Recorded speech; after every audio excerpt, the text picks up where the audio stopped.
push them all away with words I couldn't say. I try to change their minds with promises to find, but it all amounts to nothing. Falling deep inside, I know I'll never change. Compromise for nothing, I know I'll never change. The evil that I am, I know I'll never change. The devil holds me down, I know I'll never change.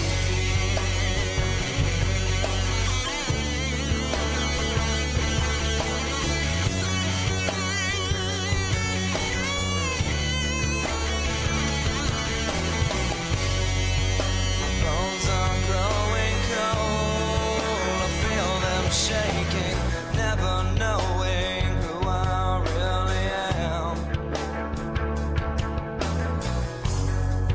I slowly close my eyes with all my fears aside, to focus on the pain is all I have to gain. It's all been left to you, you know just what to do. I'll swallow all my pride to say my last goodbye.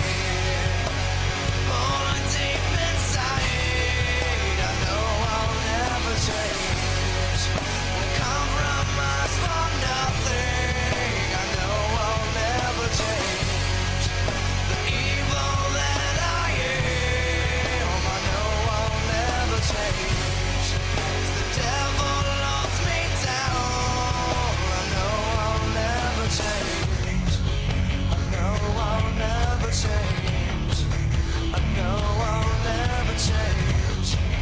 I know I'll never change. I know I'll never change.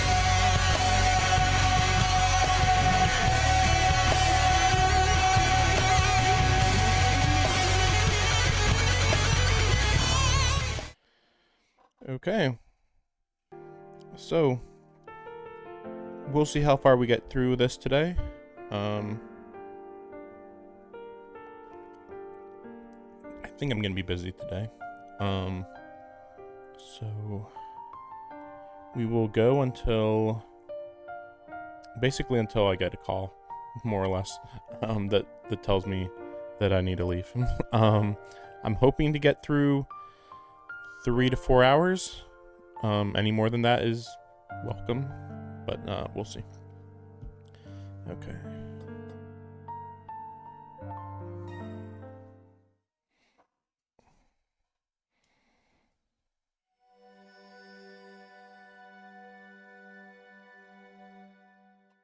That's the Earth, right? I just realized, like, previously we also always saw the moon on those panels, but now we're seeing the Earth. I don't know if it's because it's the Ciel route. We'll have to look into when that changed. Even now, I hold them fast in my heart. These worthless memoirs of a self I no longer call my own. The dying screams of the man I used to be, before I embarked upon this voyage through infinity. Did my goals change along the way? No, my destination remains the same. I gaze upon eternity, never once seeking or expecting reward. Mine was a noble desire in its purest form. But other things have changed. I have changed. My understanding of eternity and my means of realizing it have changed. Once I thought to witness perfection. Now I seek only time to attain completion for myself. Kind of weird to play this music over Roa talking about his life. My own baseness disgusts me, but my heart is set. It is all her fault. That woman. She robbed me of my purity. Humans are too feeble to live 1,000 years. Neither our bodies nor our minds can bear the weight. A vampiric constitution may strengthen the body, but it cannot allay the degradation of the mind. Mental maturation may be forestalled, but the price is stasis, an unchanging mind thinking unchanging thoughts, a worldview detached from the march of progress. I can discern no value in such an existence. Oh, I didn't know that. I didn't think about that before, because this exact paragraph hasn't been mentioned in other Fate stories before, but the vibe has been in previous stories where they're like, their minds are too different because they're immortal, and it's like, okay, you're being too vague. But here it's like, in order to live a long life, you can't really change or have character development, basically. And if you do have character development, then you're probably gonna stop being as perfectly immortal as you normally would be.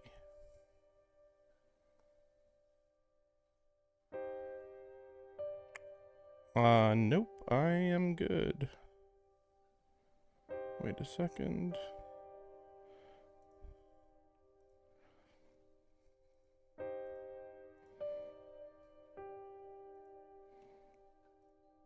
Okay. It seems like there's more and more chatters on Kick nowadays, or at least bots. Human weakness obliges them to constantly adapt. If I am to be one of them, I must retain that same purity. Why? Because anything less would render my efforts moot. I must witness the conclusion to the human story. Not as a reader, but as a character with a part to play. Anything less would leave her forever out of reach. No, my decision is made. Reincarnation is the way. I will start over from nothing, become myself anew, and die. In submitting to this cycle, I can preserve the purity of myself. My eternity will be no perpetuation of my ego, but the trail left in my wake as I drift upon the tides of time. Well, that's not true, but sure. Sure, that was his plan. It did not work out. Such was the final act of resistance of my old self, in the face of the man he had become. Or so it should have been. While my logic remained sound throughout the ages, I myself was not so steadfast. During one of the many stops in my voyage for eternity, I lost sight of my vision. I began to pursue eternity for my own sake, like any common dead apostle. Roa, the visionary, could not have imagined the degradation that would wreak. All I knew was that for the first time I felt hatred. I would never have known this disappointment, this disgrace, had it not been for her.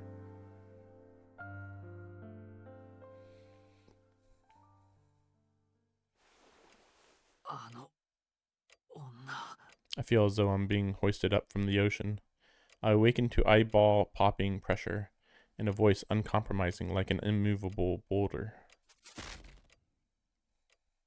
Thump. It's a new day. The clock tells me it's midnight. I must have slept for over 12 hours, like a fossil. I've never heard that voice before. I've never seen that sight in my life. But I can hazard a guess what, or rather whom, I was looking at. Thump. My head feels like it's being bludgeoned. It brings to mind those hammers used to crush crab shells, a tool for pulverizing organic matter, even if it's no longer living. Thump.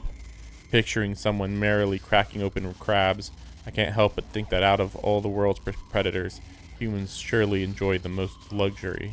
Thump.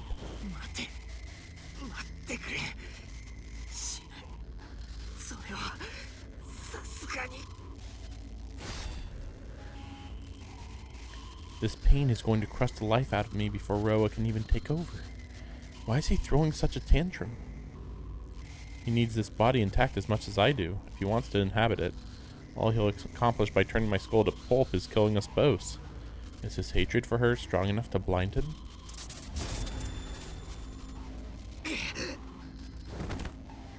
Another hammer strike knocks me to the floor, but no concussion comes. These blows are not coming from the outside, but from within. My body spasms all over. Motor signals misfire up and down my brainstem. Lying on the floor, I throw up the contents of my stomach, and when there's nothing left to vomit, I start to cough up blood.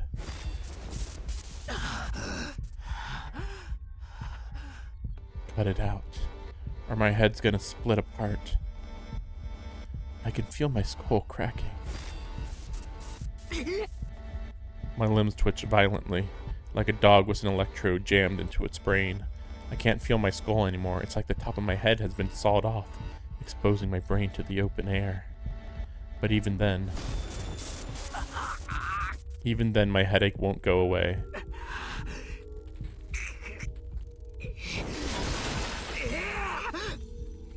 In a desperate attempt at reprieve, I bash the source of my pain against the table.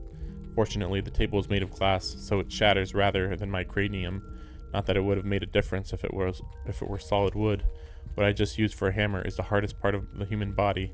Anything less than a bone saw or a laser scalpel won't leave a scratch. I mean, I did disagree with that, but okay.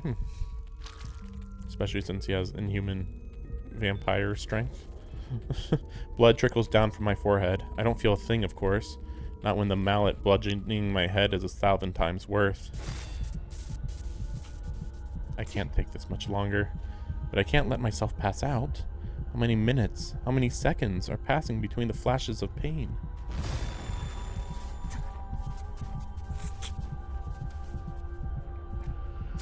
This is unbearable. I stab my knife through my hand to distract myself, but it does nothing. It barely tickles. Wait, I've got it. The lines. The lines must be doing this. If I can just put my glasses on, then...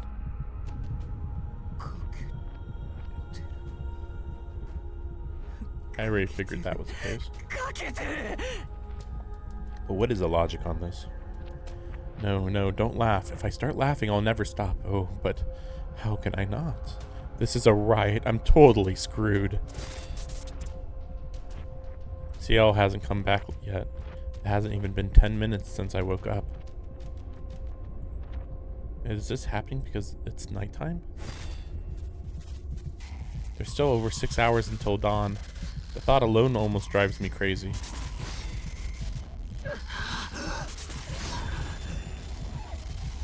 My breaking point came and went a long time ago. If I have to endure any more of this, I'll be cold and dead by the time Ciel gets back. I have to find my own way out. My own way out. My own way out.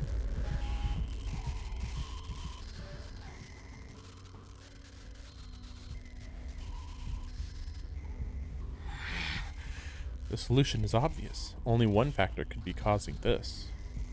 My headaches were never this bad in my own bedroom, so it must be this apartment that's to blame. This headache is from being cooped up in here. Out. I have to get out or I'll really lose it.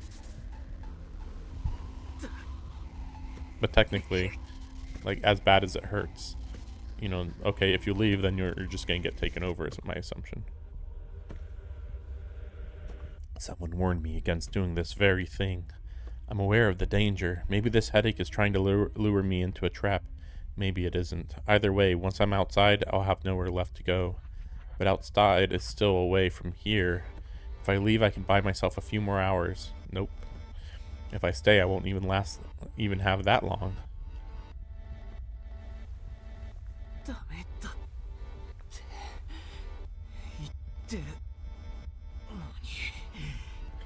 My legs tremble as I approach the door, my gasping breasts carrying no trace of human warmth. I feel no thirst, no hunger, no lust. My mind is shrouded in fog. Yet one idle impulse remains. An inexplicable urge to gaze upon the golden moon. Golden? Very golden, I see. What about silver moon? The world warps around me. My vision worsens by the second. The city's bare of any sign of life. Spiderwebs drape from building to building. Yeah, I didn't think that this was gonna happen. I knew that he didn't have much time left, but like, maybe it's just because of the story that it's just like, and then he just immediately loses his mind. And like, Ciel's acting like, yeah, you can last a week. Like, what? What the heck? Swaddling the world in a great cocoon. White fog hangs over the midnight streets, making of them the ruins of a long-dead empire. These visions and more torment me as I walk on. A golden moon shines above me, more brilliant than ever. Like, I thought that at least Arkwood would show up there, and, like, she would, like, lure him out or something like that. But, like, no, he just leaves. Its light must be a blessing. My headache has disappeared entirely, leaving my mind tranquil as the ocean floor.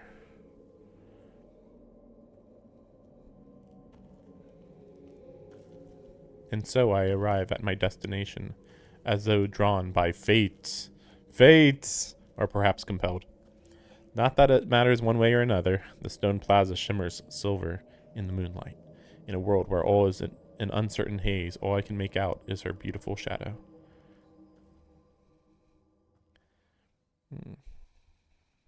With a gulp, I drag myself back to reality. There she is. The city sets, leaving us alone in the world, beneath a moon as dazzling as the midday sun. こんばんは。私の素敵な殺人鬼さん。 Shouldn't Roa be freaking out? Like, Roa doesn't want to meet her at this point, does she? Does he? こうして会うのは久しぶりね。 There she stands, as I've seen her in my dreams. Arkwood, Princess of the Vampires. Not Moon Princess? Okay, sure. At first I wonder if it's a trick of my fraying sanity. But no, though Arkwood looks the same as ever, something about her demeanor has changed. She has neither the regal bearing from Roa's memories, nor the carefree innocence I recall from my own. Now she stands somewhere in between.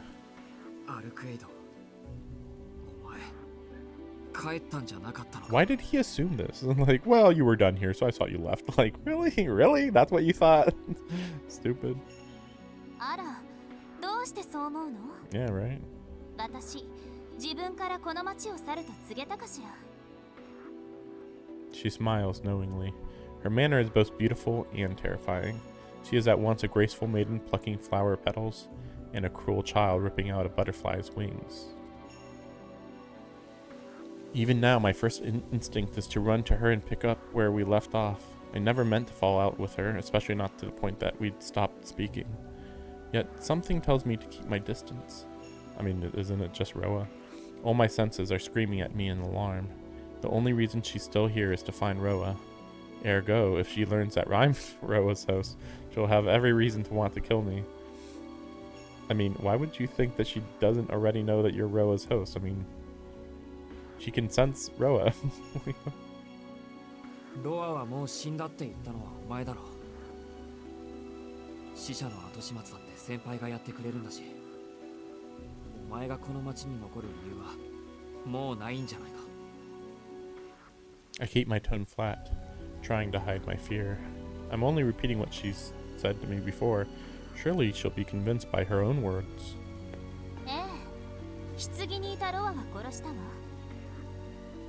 でもロアそのものは殺していない。私には魂を殺す手段がないってシキも知っているでしょ。そうだったな。次の転生を待つしかないんだっけ。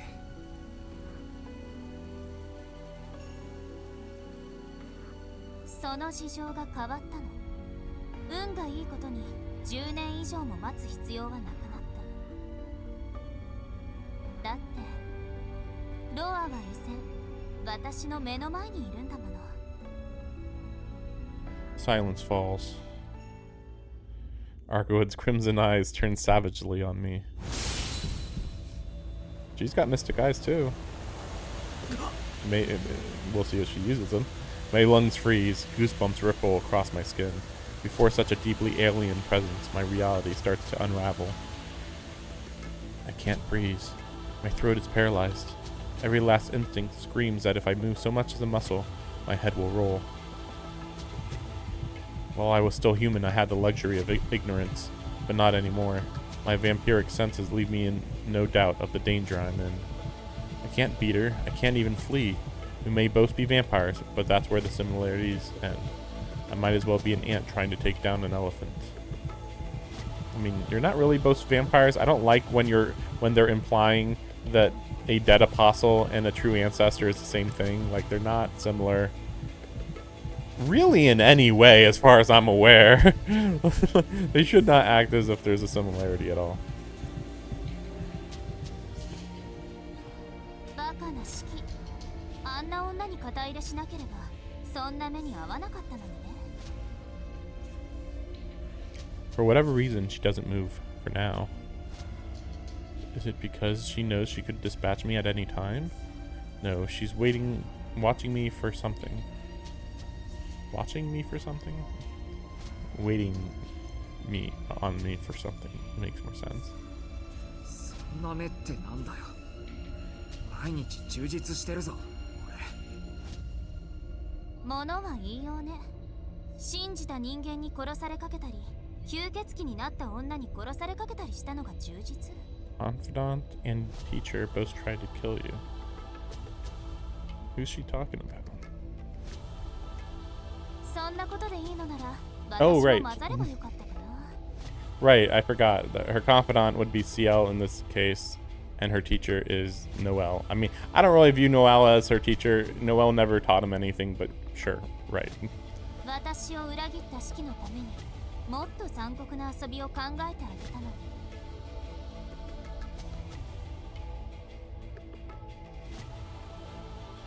So that's why she's so upset. I must really have hurt her by siding with Ciel. I should have realized, but it's too late for that. I had no way of knowing at the time, but now I'm all too aware. Arcuid and Ciel are fundamentally opposed. Their differences can never be reconciled. Why are they so different, though? They both want Roa dead. They just want the ability to kill him permanently.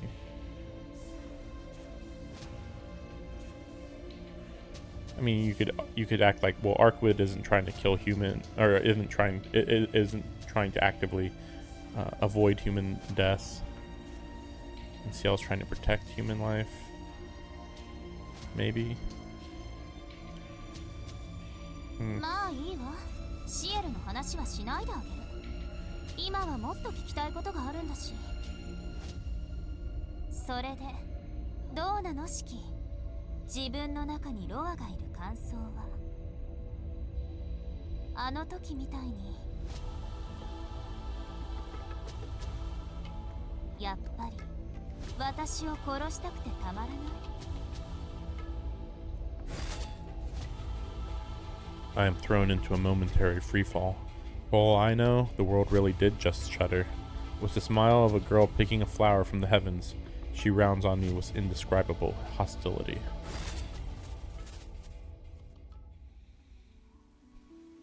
I see it clearly now. Arcuid has come to kill me. That's why she's here. There are just shy of 7 meters between us. 7 meters, where even 100 wouldn't be enough. あのな、何度も言うけど、人を殺人鬼扱いするな。俺がおかしくなるのはお前に対してだけだ。殺せるか殺せないかなんていつだって考えてる。What a weird thing to say. Why am I agreeing with her? Or is that truly how I feel? 相変わらずおかしな人ね。殺人鬼じゃないって言い張るのに私だけは特別なの？それとも嘘つきなのかしら？うるさい！黙ってろ吸血鬼！大体な、嘘つきなのはそっちだろ。お前、最初から知ってたんだろ。地下にいたロアを殺した後、 Did she ロア know? が俺に転移したこと。 I wouldn't think that she would know. ええ、もちろん。ロアは私が使徒にしたやつだもの。奪われた自分の力がどこで脈づいているかなんて簡単に感じ取れる。 Well, she says that, but it's not like she can always instantly know exactly where Roa is. So, like, it's not like she always like shows up within a week of after he comes back to life. So, 覚えてる？シキが私に協力すると言ってくれた夜、死者の食堂を壊した後のこと。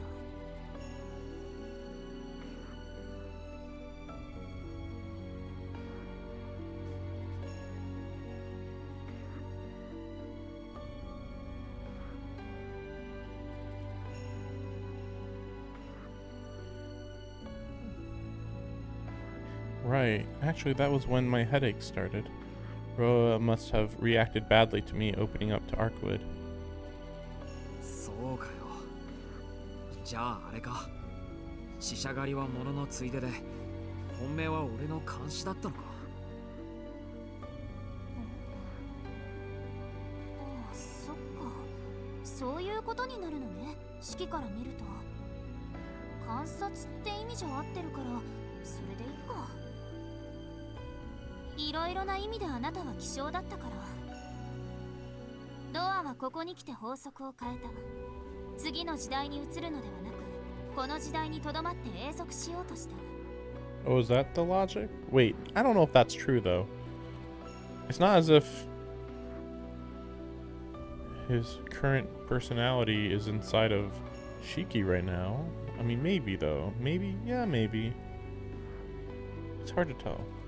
But he is like more mean, but I don't know. I'm always confused when I hear that Roa combines his personality with the current reincarnation, but also is still evil. I'm always very confused by that.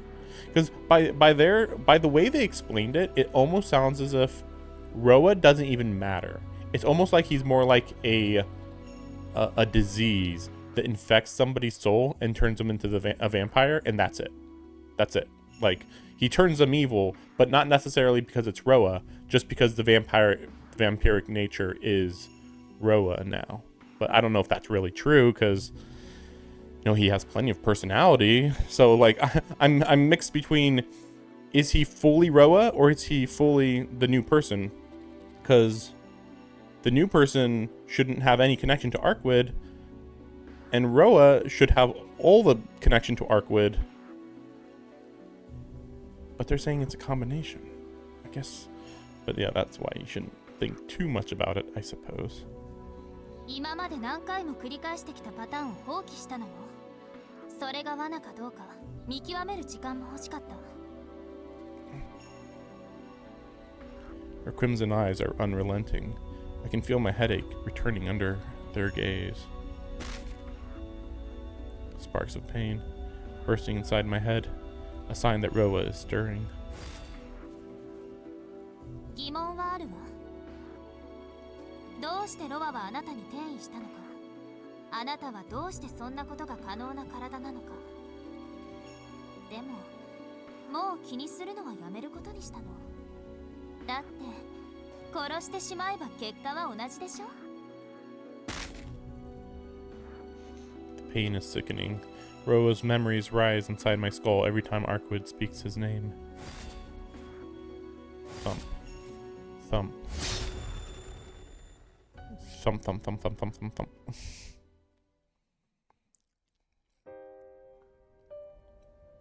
A faraway memory resurfaces. A starry abyss uncharted by human hands. A mountaintop castle aglow with lunar flowers. An inner sea, the highest and deepest in all the world. An inner sea, I mean that's similar to other Fate ideas, but I still don't quite understand highest and deepest. And the woman kept prisoner in its heart. This actually makes me think of like this is on the other side of the tapestry of the world, but I don't know, like where phantasmals and gods live now. A sight seared into the soul of a man reduced to memory. I envy him, for this glimpse of eternity is his own. Is his alone, kept in ignorance of her own meaning as a true ancestor. She is charged to hunt her fallen kin. She knows nothing of language, of mortality, of time. Above, a great canopy obscures the cosmos. Below, moonlit flowers pale before her radiance. What's that mean? Above a great canopy obscures the cosmos? I don't know what that means. And he thought her beautiful. For the first time in his life, and the last, no doubt, until his dying day. Michael Roa Vaodamjong fell in love. Try as I might, there's no denying it. This is Roa's last remaining human emotion. All other shreds of his former self are indecipherable. rewritten beyond recognition over countless years and countless lives. But a single scorched moment lies untouched amid the cinders, a memory whose brilliance no number of lifetimes can dim. A comically simple answer to life's mysteries that turned the theologian's world upside down. Now I see. That was why he hated Arkwood so viciously. He had no choice. She stole his innocence. A single glimpse of her overturned his every conviction. That moonlit flower embodied the futility of his grand thesis. What else could he do but despise her very being? I disagree, but okay. His life's work slipped through his fingers like sand. All he could do was curse his own foolish weakness. To protest how easily his dream was usurped, his pride and zeal left him no choice but enmity. He made of her a nemesis whom he might defeat and debase, and in so doing, regain his former self. As a man of God, his path was sound, but as a human, it was fatally mistaken. Is this basically just the villain from the Hunchback of Notre Dame? Frodo? I think Frodo was his name. like, how dare you corrupt me? I'm gonna kill you. Probably the act of killing is probably gonna make you more corrupt, but okay. The man who once sought the most powerful true ancestor in order to become immortal, in the end became immortal in order to bring the most powerful true ancestor to her knees. Roa stole Arkwood away while she remained ignorant of her own vampirism, then coerced her into drinking his blood to bind her soul to his. Oh, wait, so they mentioned this a little earlier, but yeah, she wasn't aware she was a vampire?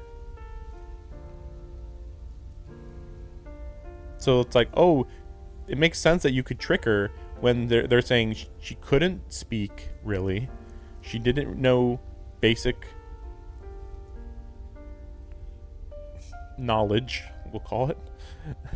And so she didn't know, like, really anything. Like, she probably didn't know that, like, drinking blood would drive her to drink more blood or something. Yeah, and then, yeah, this about the turning him into a dead apostle. But again, how is he not an official member of the 27 dead apostles then? Because then, okay, he's the 28th one. That's it. But they act like, no, he's like a special case. He's not technically the 28th, but it's like, yeah, he is.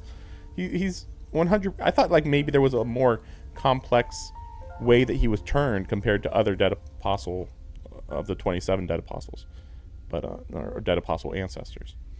But no, it's the same way, isn't it? With this single act, all the powers of a vampire became his to command, while for her moment of weakness, Arkwood lost her mind and slaughtered her fellow true ancestors. But why did she kill them, though? She was just in a blood rage, basically? I guess so. Yeah, I guess so. It was for that purpose that he pushed Arkwood to the brink, attained immortality through transmigration, and ceded his lifespan to her control.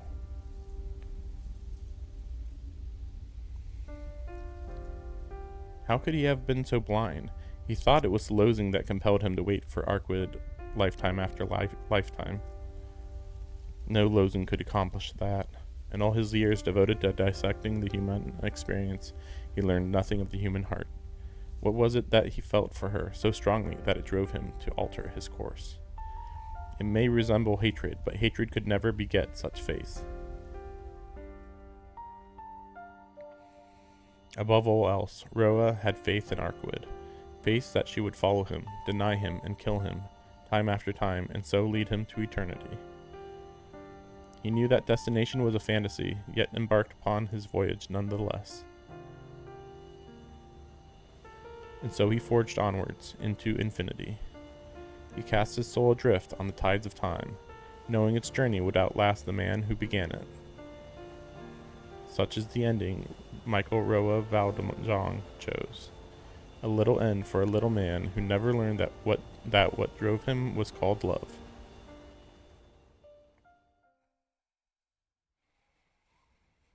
in an instant or perhaps a lifetime. The last testament of the man who sought infinity through reincarnation, the man at the root of all this tragedy, passes before my eyes. Arkwood watches on wordlessly. She still emanates hostility, bristles with bloodlust, but she allows me time to recover from this reverie.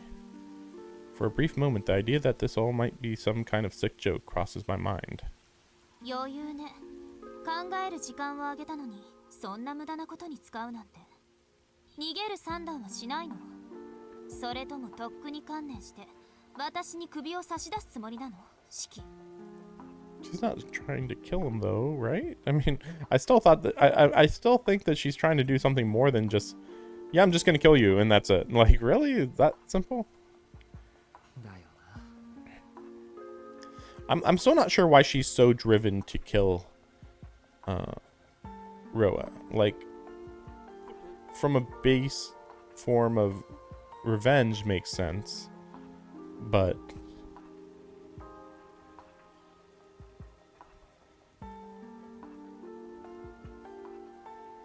I mean, like, I don't think she's well, obviously she hasn't thought of it until this time, this week or 2 weeks. So maybe, like, I don't know why they couldn't, like, try to live together or anything like that. That's the thing. Like, I mean, obviously they have, like, an instinctual need to kill each other, but, like, logically I feel like they could actually just hang out. But obviously Roa's kind of just crazy, so there's that.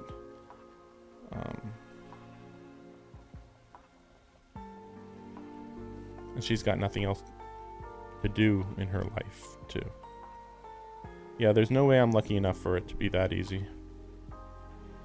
I'm a vampire now, and Arkwood doesn't mess around when it comes to her fellow vampires.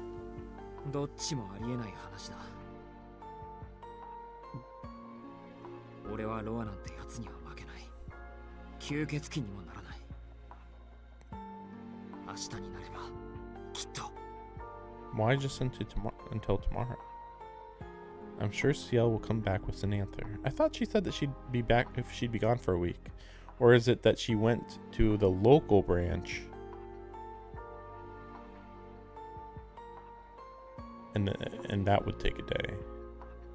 And then if they had to go to the Vatican, that's when it would take a week? My job is to survive until then. I can't let Arkwood kill me here. やっぱり、シキはそうでなくちゃ。あなたはどんな時でも強がりを言っていた。自分の状態を把握した上で、できもしないことを達成するために本気で自分の命を使っていた。だから私も確信していたわ。あなたは簡単にロアにはならない。塔の指揮という意志が残っているうちは、最後まであなたのままなんだって。This sounds a lot cooler until you know about all the dead ends that can happen very easily. Arkwood's voice is almost cheerful. She exudes danger, but there's no animosity in it. Perhaps she's just decided to kill me at her leisure, but it seems more like she's genuinely enjoying our conversation. Is it leisure or leisure? Come to think of it, this park means a lot to us. We used to meet up here, swore to work together here. Neither of us wants to sully those memories. That's one line that we've yet to cross. I mean, he did start fighting Ciel here. That seemed like a really major moment. In which case, there may still be room for a peaceful resolution. If I can somehow convince Arkwood to back down, I might have half a chance of making it until morning. Well, you have to, like, ask Arkwood, with all your capabilities, have you ever even considered trying to attempt to kill Roa in a spiritual way? Like, actually attempted. Like, she just thinks and like, no, I can't do it. But then it's like, well, have you actually, like, really broken down every last thing you could possibly do, you know? Because normally she just comes over and kills him fast. Maybe you could let me go. ロアとは俺がきっちり型をつける。結果はどうなるにしろ、必ず息の根を止めて転生を終わらせてやる。俺ただからお前はこのまま。 Yeah, you didn't have to say Ciel. Also, it's really funny how ignorant Shiki is about how Arkuid feels about the whole situation. Like, first of all, Arkuid wants you to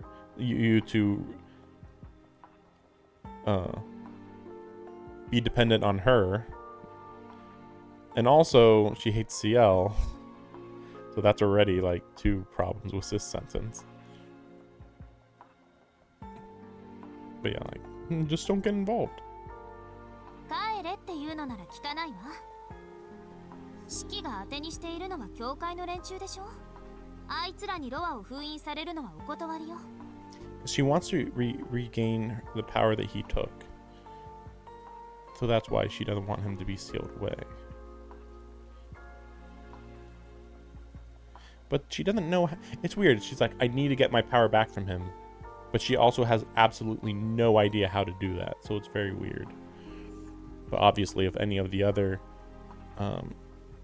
true ancestors could do that, then they would have done that and taken their power back from one of the 27 true ancestors, right?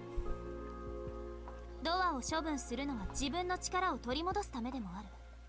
だからね、ロアを内包した人間は Why do you need it 私 back? の手で始末をつけないと意味がないわ。I need it back. Like,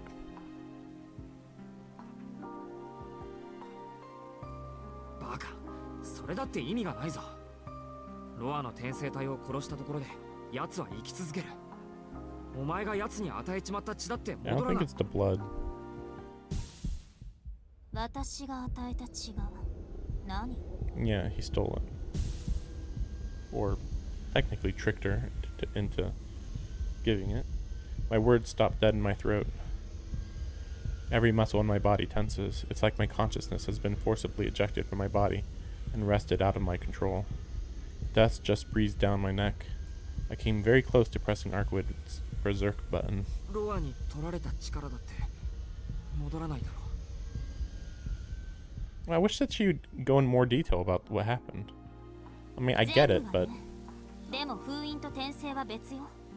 今封印されたら力を横取りされたままだけど、殺して転生させてしまえばロアは私から力を引き出さない。たった10年程度のことだけど、気持ちは落ち着くわ。still, like, I know that she's short-sighted, but like, this is still like, really? You have no better plan? You've never considered a better plan? 人間だって自分の小指を他人に使われたら嫌でしょ。それと同じよ。I get it now. Killing me won't sever Arkwid and Roa's connection, but it would render it inert, at least for the time he spent gestating inside his new host. That's why she has to wait until he awakens before seeking him out, and why she keeps killing him in the absence of a more permanent solution.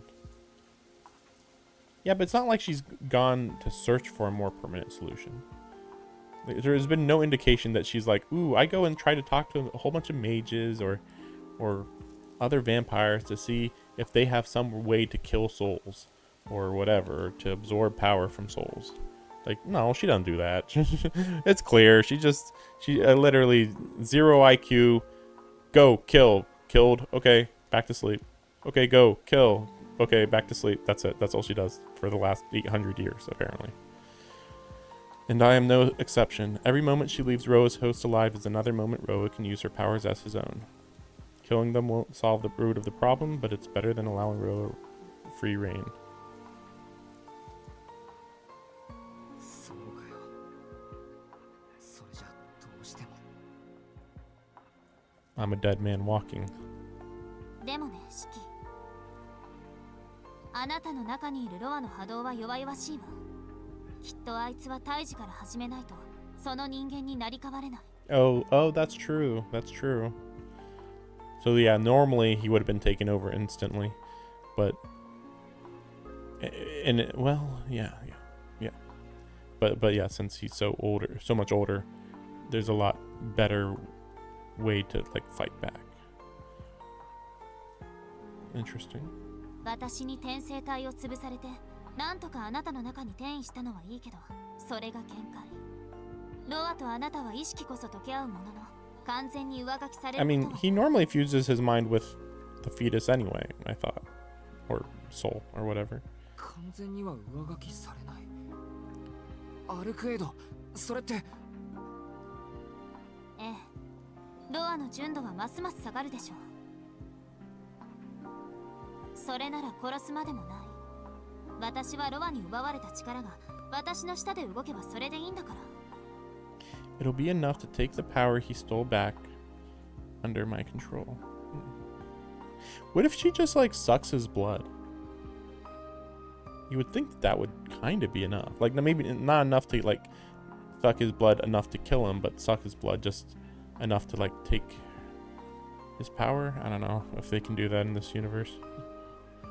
She doesn't need to kill Roa, but then why is she here? And why is she staring at me with such apprehension? わからないな。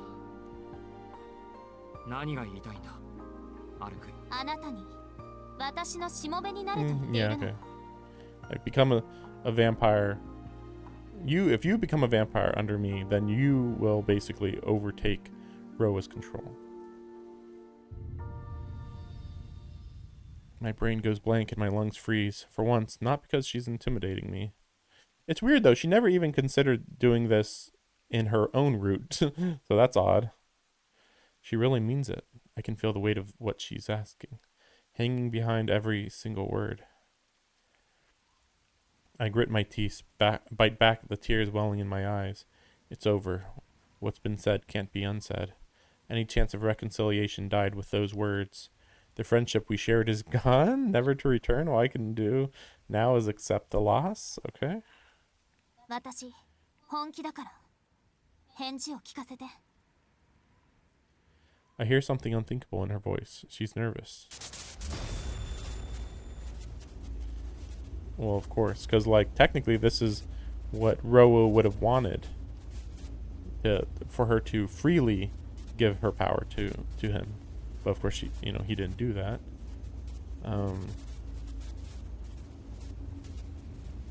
And yeah, like in this situation, it's even weirder because like, yeah, her saying this is like, hey, will you become? It's basically almost like she's saying like, will you become my lover? Kinda. I think that's like the relationship between the vampire and their kin, to some extent. Inside me, Roa rails against Arkwood's request. Whether his anger is born of disappointment with her or envy of me, I can't tell. Yeah.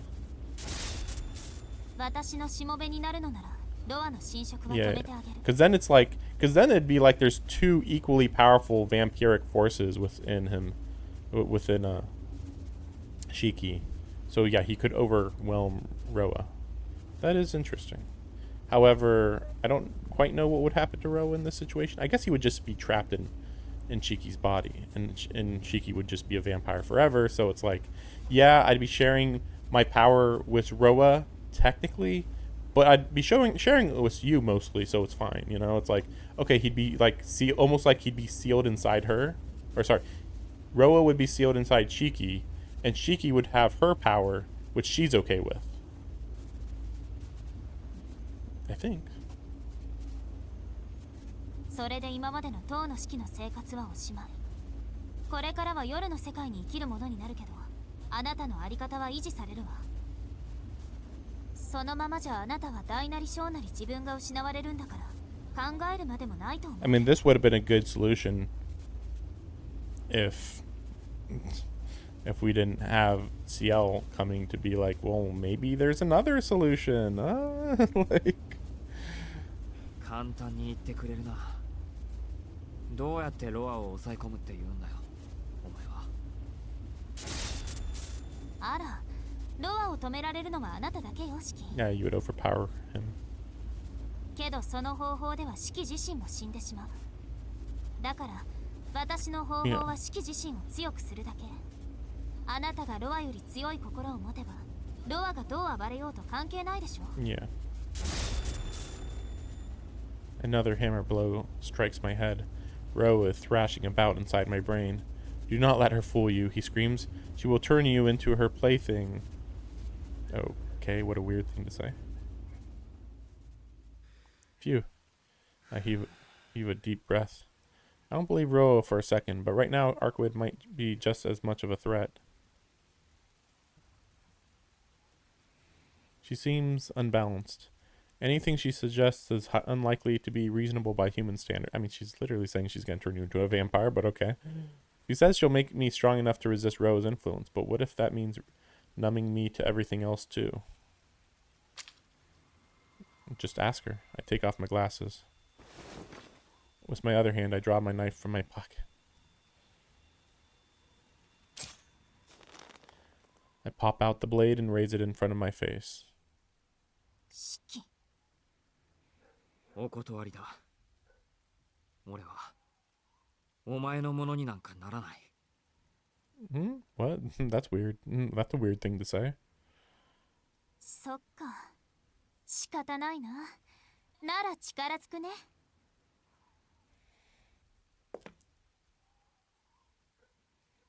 Her boots clack on the stone pavement. あなたには殺されたこともあるし、一度お返しをしてあげなくっちゃって思ってたんだ。Her pale figure surges towards me with a burst of wind. I don't have a second to hesitate, to think through my options. By the time my brain catches up, I'm battling for my life against the one person I never wanted to fight.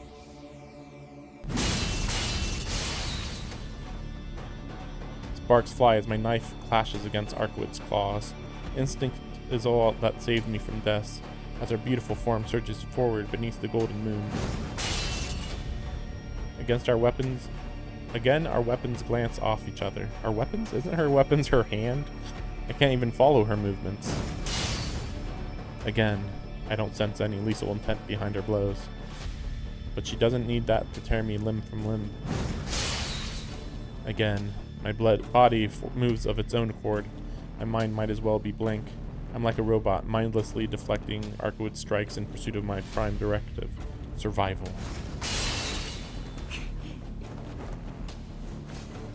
My lips curl into a sardonic smile. Repulsive as it is, I must be mostly vampire already. Practically unkillable while the sun is down, with physical abilities no human could match. I'm starting to see what Noelle found so appealing. This dizzying freedom would loosen anyone's attachment to their human morals and values. But it's not enough. Even freed from the constraints of thinking, my body can't keep up with Arkwood's frenzied assault. My only real weapon, my eyes, can't help me here. Yeah, they can. I can't hurt Arkwood when she has no lines of death. I mean, she does, you just can't see them. It's like she once told me, as long as the moon is high, the very concept of death doesn't exist for her. My knife is brushed aside. Can't quite avoid the blow bearing down on my shoulders. Fortunately, Arkwood hits me with her palm, not her claws, but that's the smallest of mercies. The impact still launches me high into the air.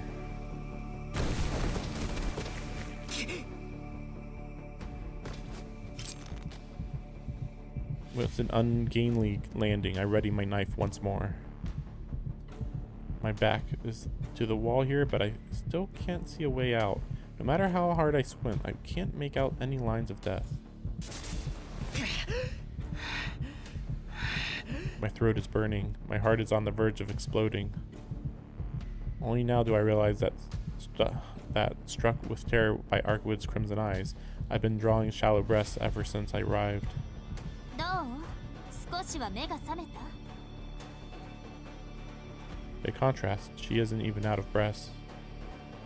Pretty insensitive while I'm shutting down from oxygen deprivation over here. 本当に強情ね。それだけの強さがあるんなら、さっさとロバを殺してしまえばよかったのに。何言ってるんだ、お前。My chest heaves as I finally drink in air. Apparently, even vampires need oxygen to make use of their blood reserves. I had no idea. いいか、自分の手でロアを殺すってことはあれだ。要は自殺するって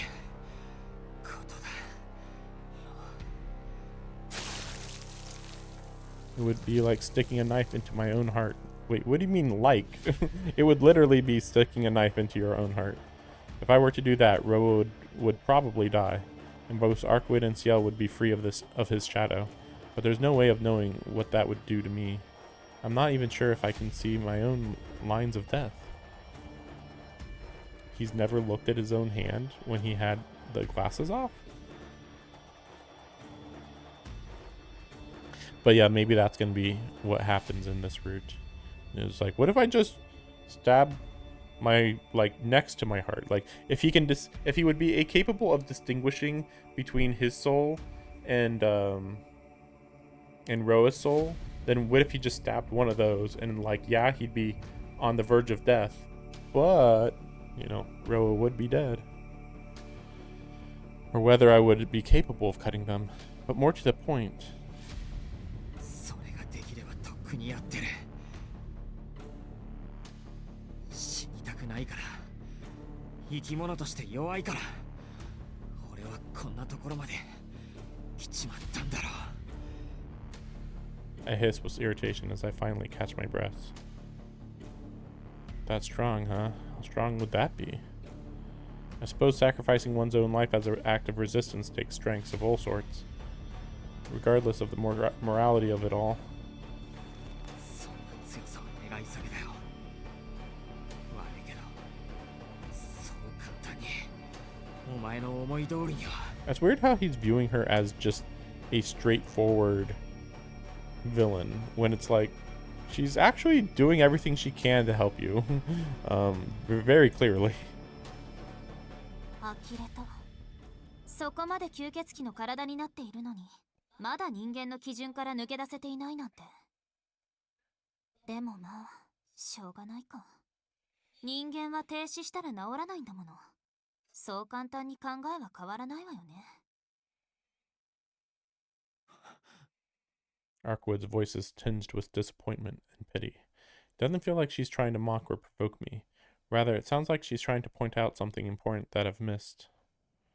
あなたがその目をもう一段階深く理解すれば、魂だけを仕留めることだってできる。魂を失った肉体は存在指針をなくして停止してしまうけど、それはあくまで二次的な結果。吸血鬼であれば、肉体は生きてさえいれば蘇生する。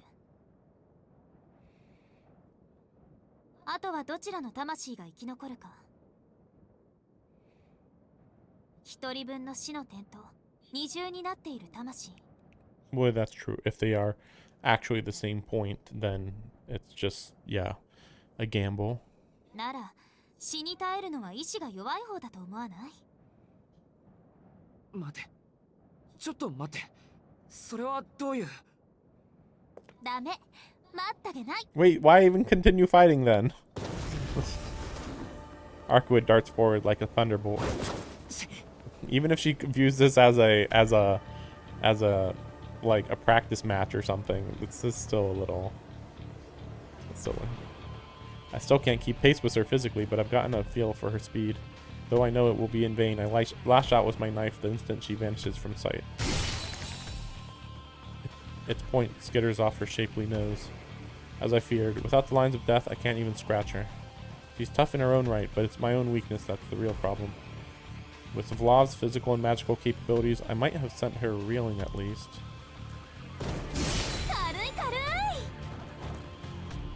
She comes at me with an imperious overarm swing, wide open and purposely slow. It's obvious she's going easy on me, daring me to challenge her. I'd be crazy to stand here and keep trying to trade blows with Arkwood when I have no hope of landing one. Her bare all of a swing buffets the air in front of my face as I leap backwards. I blink in surprise. I only meant to hop back half a meter or so, but I've thrown myself about 5.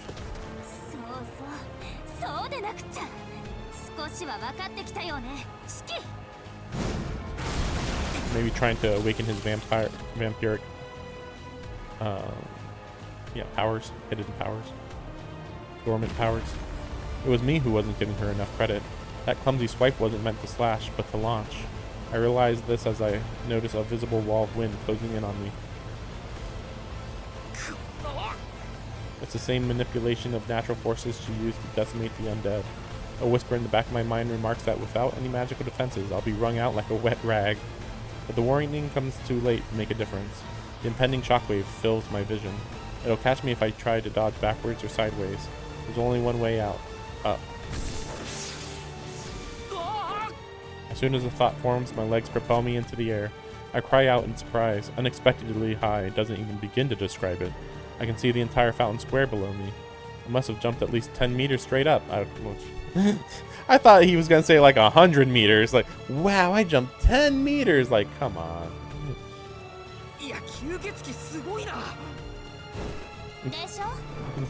Hey, the voice comes from above. I'm not even given the chance to be startled. A brutal punch sends me crashing back to earth. Playtime's over, Arkwood seems to say as she plants a haymaker square in my chest. My back smacks hard against the ground.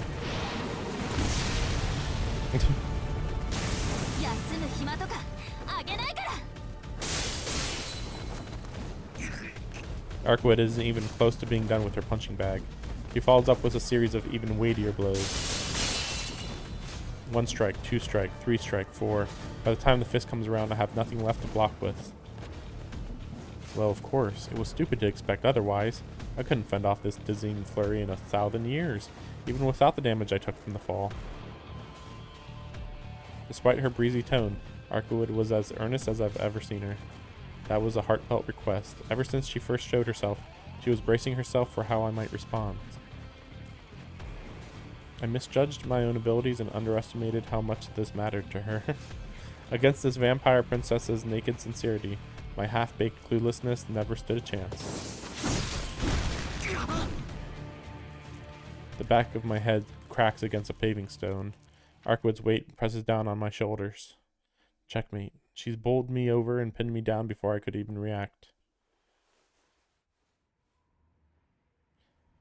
Arkwood stares down at me wordlessly. It's over. Dislodging someone of the same body mass who's straddling you is next to impossible. Not that I have a hope in hell of overpowering her anyway. What are you? What is he talking about? Dislodging someone of the same body mass who's straddling you is next to impossible? This is news to me. I've literally never heard of this. I don't think that's true at all. But yeah, if this had happened in, if this right here had happened in Arkwood's route, I feel like, well, I don't know. Yeah, again, like, I don't know. It's so weird because it's not quite as romantic as it could be, as we've seen in this route. I guess they just never wanted a possibility where Shiki would choose to become a vampire with her, because that's the worst option that you can take or whatever. Because you lose your humanity. I mean, couldn't she like just kind of start acting more human though? I mean, she already was acting human in the Arkwood route, but like, what if she just was like, okay, I'm gonna just be a normal human and just hang out in this town? I don't know. Now she just has to reach out with her claws and crush my head like a grape. But the end doesn't come. She has Roa at her mercy. Me at her mercy, but she just keeps on glaring. The silence grows maddening, like a thread stretched taut like a pallid moon. I swallow unconsciously.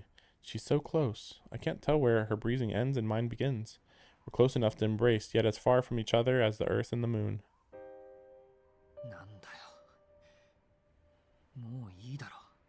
It just occurred to me, when she beat those 30 executors the previous night, was that a full moon? I think that was the full moon night, because this is after the full moon, I believe. So that's funny if that's true, because it's like, I'm pretty sure right now it's not a full moon. It's just like a little bit after, just very little bit later. But that's funny if that's true, because it's like, yeah, no kidding, they had no shot. She was literally completely immortal at that point.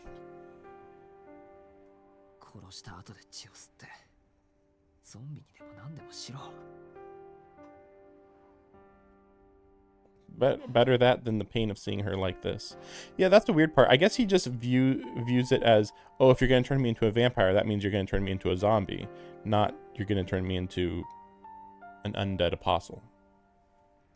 A level 9 undead apostle. Like, you were made. If you're made into a vampire by a true ancestor, I'm pretty sure you're guaranteed to become a dead apostle ancestor. 命乞いはしないの。宣言撤回とかまだ受け付けてもいいんだけど、殺したら血を吸うしかなくなるわ。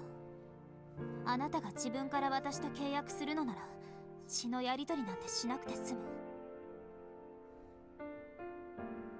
そっか、血を吸うのが怖いんだっけお前。それはいいけどさ、俺がお前に従うと仮定してロアをどうするつもりなんだ。お前は俺を殺さないって言うけど、俺が生きている限りロアは生き続けるんだぞ。希薄になったロアは放っておいても構わないわ。そうね。だからあなたを見逃してあげてもよかった。See, the weird part about this is, as long as he's not a threat. What's that even mean? A threat to who? Because he's not a threat to her. A threat to other humans? I thought that she isn't supposed to be that attached to random people. なんだ、遠慮しないで見逃せよ。俺なんかに構ってないでさ、早く故郷に帰ってパパを安心させてやれ。でもね、もともと自分の力なんだから取り戻そうとするのは当然でしょ。それに何より She shifts on top of me. The weight of my shoulders increases. The weight on my shoulders. 私はあなたを殺してロアを眠らせるよりこのまま死期を取り込みたい。殺して亡くしてしまうよりもっと一緒に過ごしたい。 See, I knew this. That's why I was... 死期の声を聞いていたい。 That's why I was like kind of confused, because it was like, well, I know that this is how she's feeling. So it's really weird when every single time they were acting as if, ooh, she might kill Shiki. And I'm like, no. I am 95% sure no. Though, again, that's where it was like, before this the previous night, I was like, what is she going to do? Like, maybe if her impulse to kill Roa was strong enough, then maybe that would make sense, but it was, like, unclear. But then we saw her conversation with Mario, and then it was like, well, clearly she doesn't want to just kill him. That's why I won't kill you, her crimson eyes beg. 信じられないけど、私はあなたが好き。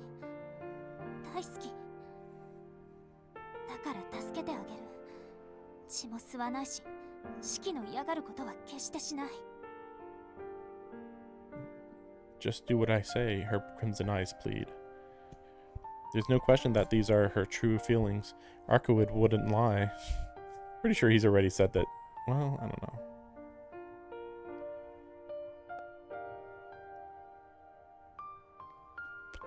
Whatever. The way they view lies in this story is weird. She's too pure a creature for that. Too honest. So she deserves an honest answer. Well, I mean, obviously. Oh, wow. I cannot change it to number 2 even. That's not even an option. I mean, obviously I wasn't going to do it, but yeah, we're well, I mean, it's weird because like it's to one extent it's okay, but this explains, like, basically if you didn't have maxed out, because like right now, okay, I think I might have said this way earlier in this route, but the Arkwood route is where he only loves Arkwood. That's it. That's all. But then this route is where Arkwood and Ciel are like about even, because he still loves Arkwood.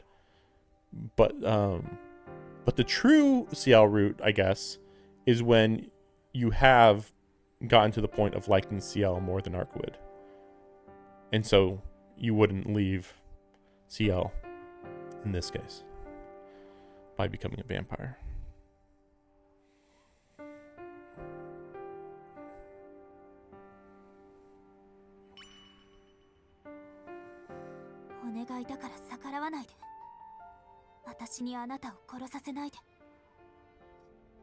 I can hear the desperation in her voice, but I can't give her what she wants.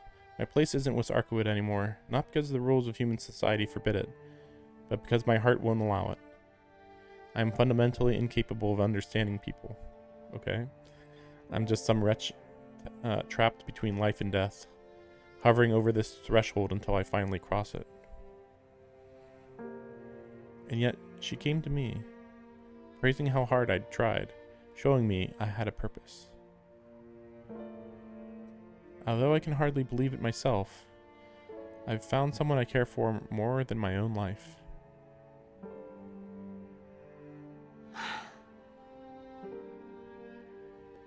I breathe deep and steel myself. 四季 Her gaze softens just a little, as though to ward off the words she knows are coming. ダメだ。お前には従わない。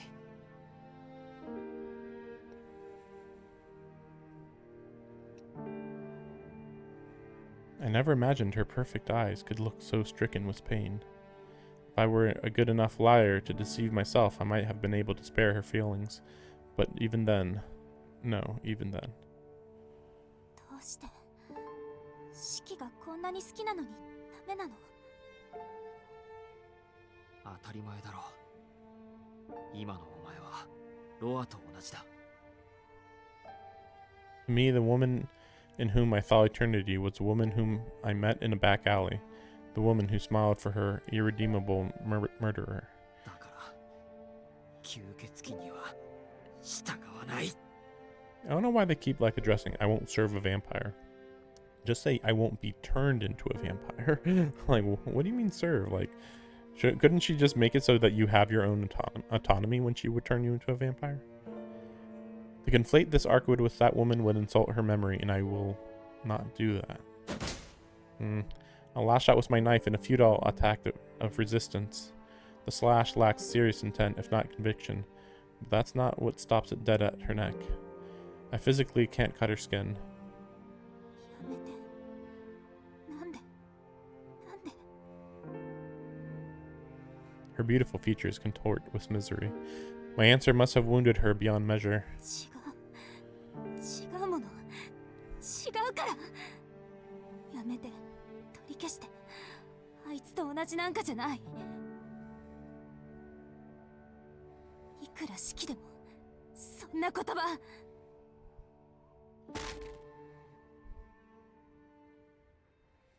My headache intensifies in tandem with my self-loathing. I see something at Arkwood's neck. A line of death so fine it's barely visible. I must have hurt her so deeply that even here, beneath the golden moon, her armor is cracking. But I can't afford sympathy. 違わない。いいから、頭冷やして出直してこい。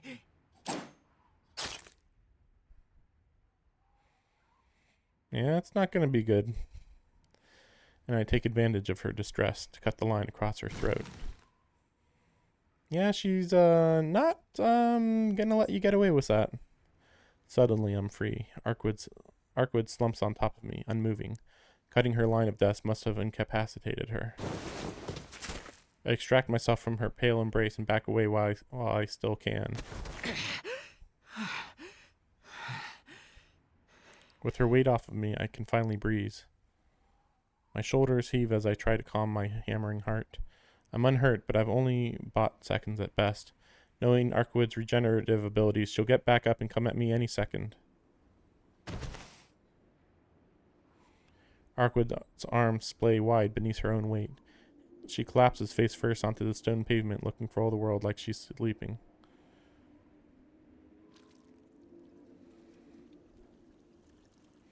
At the sight of red, my body freezes. I expected blood. I know what it means to cut a throat, but I didn't expect her to kill over so easily, like she was human.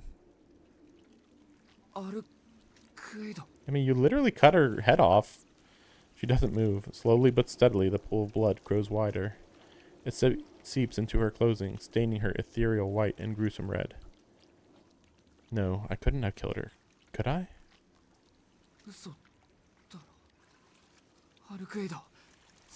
I was just playing around when I sliced your head off.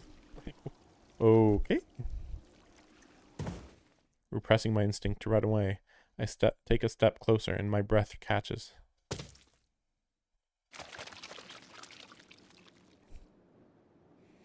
She's gonna be, mad is an understatement. I mean, you literally killed her again. Remember when she was really mad when you killed her the first time? And then here she is, being really honest with you, and then you kill her again. Her arm jerks with an unnatural lurch. A single arm plants itself on the ground like a spider's spindly limb. I don't believe that she was going to kill him. I don't think so. But now, especially since she's very low on blood by now, I hear a sound like the cracking of ice as the world freezes over.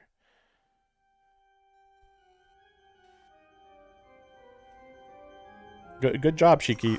Thanks for unleashing the final boss fight. Warm breaths and hot blood spill from her throat.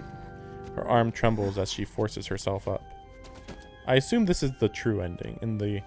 In the other ending, I don't know, does she turn you into a vampire? I don't know if that would be the case, though.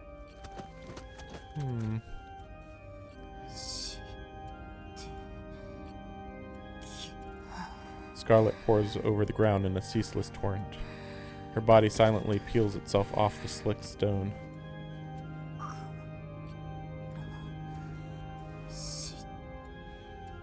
Shiki's like, it was just a joke. Can't take a joke? Her head rises from the pool of blood. I glimpse her eyes through matted blonde hair. Their sockets are the sunken hollows of a corpse. But in their depths rages crimson fire.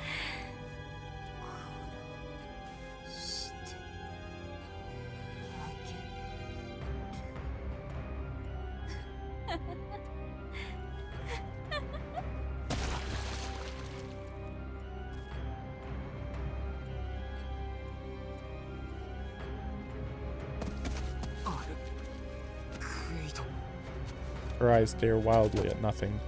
Too weak to get up using one hand, she splashes gracelessly back into the pool of blood. Red stains her white clothing with each motion, again and again. She tries to stand, fails, and falls once more. She almost seems to take pleasure in the pitiful spectacle.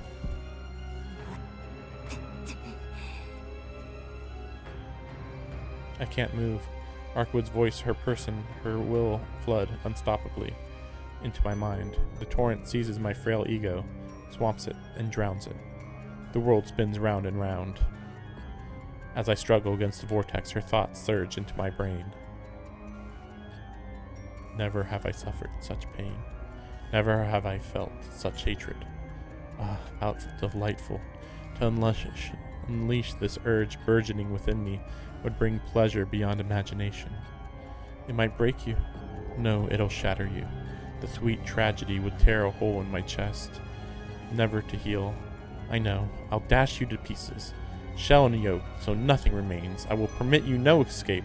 I will show you no mercy. Never again will I lose you, nor the warm beating of your heart. Hey, this is the same image I used for the thumbnail for the Arkwood, route. I don't remember where that happened in the Arkwood route, though. It's been too long. Yeah, it's a lot of blood. Arkwood thrashes about in a pool of her own blood, laughing like a woman gone mad. I can't move. My brain stutters. Staying here means certain death. If I want to live, I have to run. Anywhere will do. Anywhere so long as it isn't here.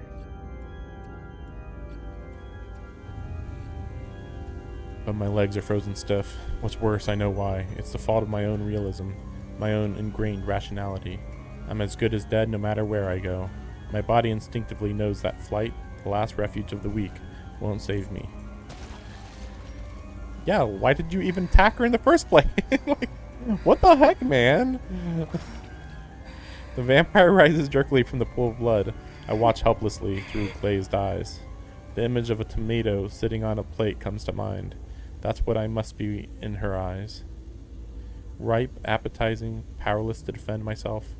Easy prey for a starving beast. I mean, I assume Ciel's gonna show up. It's the only option. Yeah.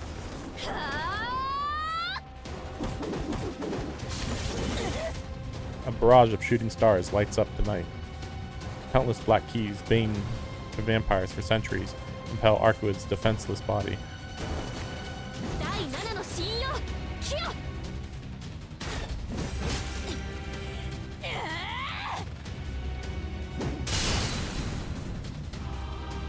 A black whirlwind blasts mercilessly through her torso, the finishing touch on this brutal assault. It happens in an instant. Ciel swoops in from high above to pin Arcwood down with a volley of black keys, then barrels towards her with her oversized stake driver. When whipped, black glides with blood-stained white. The dust clears to reveal Ciel's stake driver reduced to scrap by vampiric claws, but not before its payload pinned Arcwood to the ground.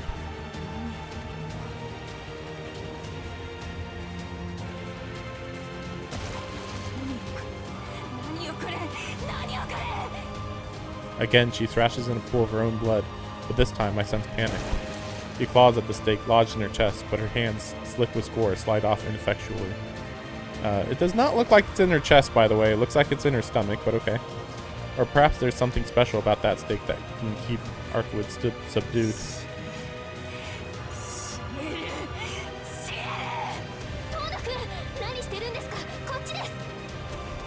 One voice dripping with the promise of bloody murder, another desperate to galvanize me into action.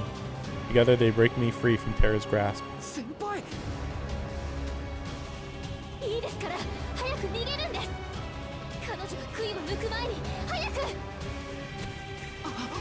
She grabs my arm and pulls me after her.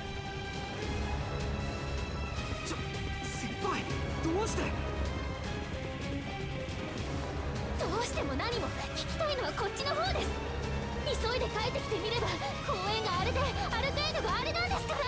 ？Time space anomaly. Though the overwhelming chill I felt wasn't in my head, the world was actually distorting around me. I'm amazed Ciel managed to keep a clear head in the face of such intimidating power. すみません。部屋から出たのは謝ります。頭の痛みにどうしても耐えられなくて、外に出たらアルクエイドがいて、あいつ自分のものになれとか言い出して。そうですか。アルクエイドはロアとトーヌ君を混同しているんですね。Yeah, why would she say that? That's a weird thing to say. 彼女との対いえ、それも覚悟の上です。It was not always gonna come to this, but okay. ここでは話になりません。急ぎます。As usual, Shiki manipulating people to believe wrong information. Ciel leads me on through the streets. From our bearing, it's easy to guess where we're headed. Our school.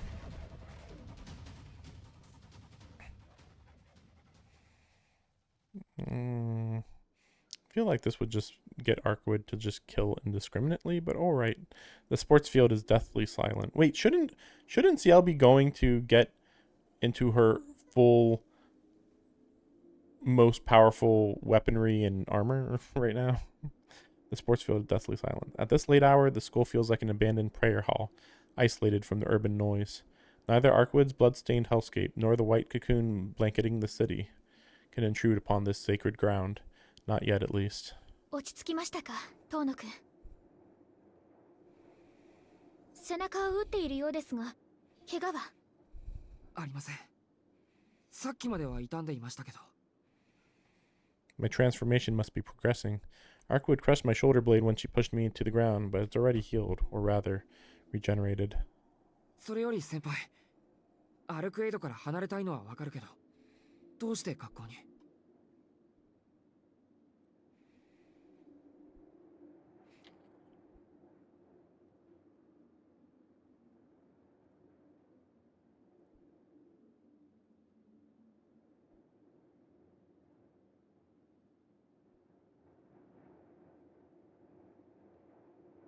ここなら他に被害は出ませんから。トーノ君は先に校舎の中に入っていてください。彼女の排除は私がします。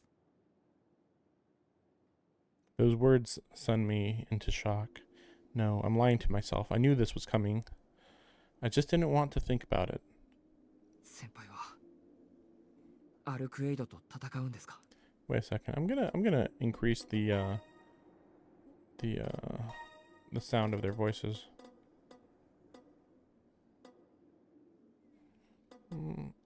I mean, I can't imagine their voices being too loud, but we'll see.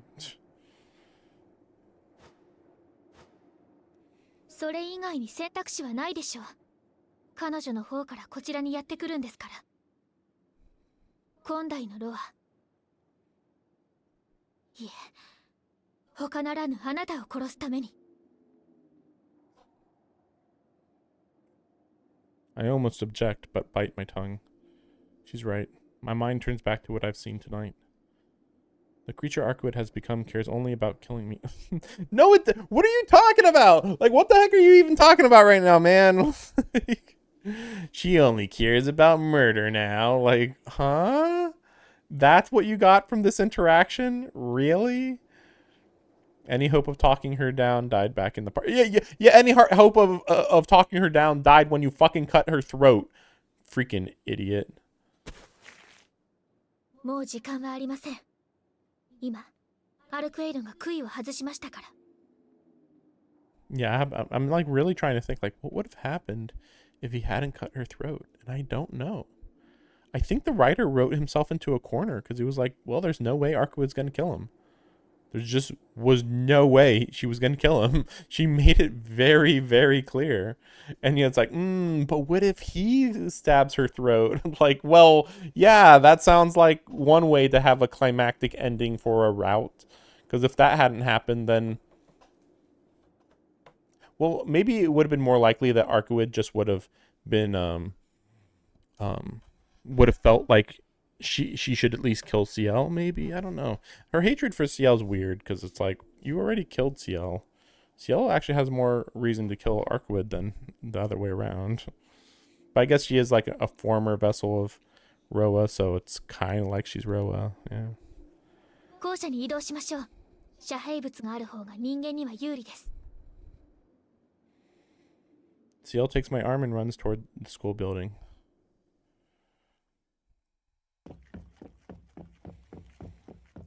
どのみち遠野くんを守るためには彼女と決着をつけなくてはいけなかった。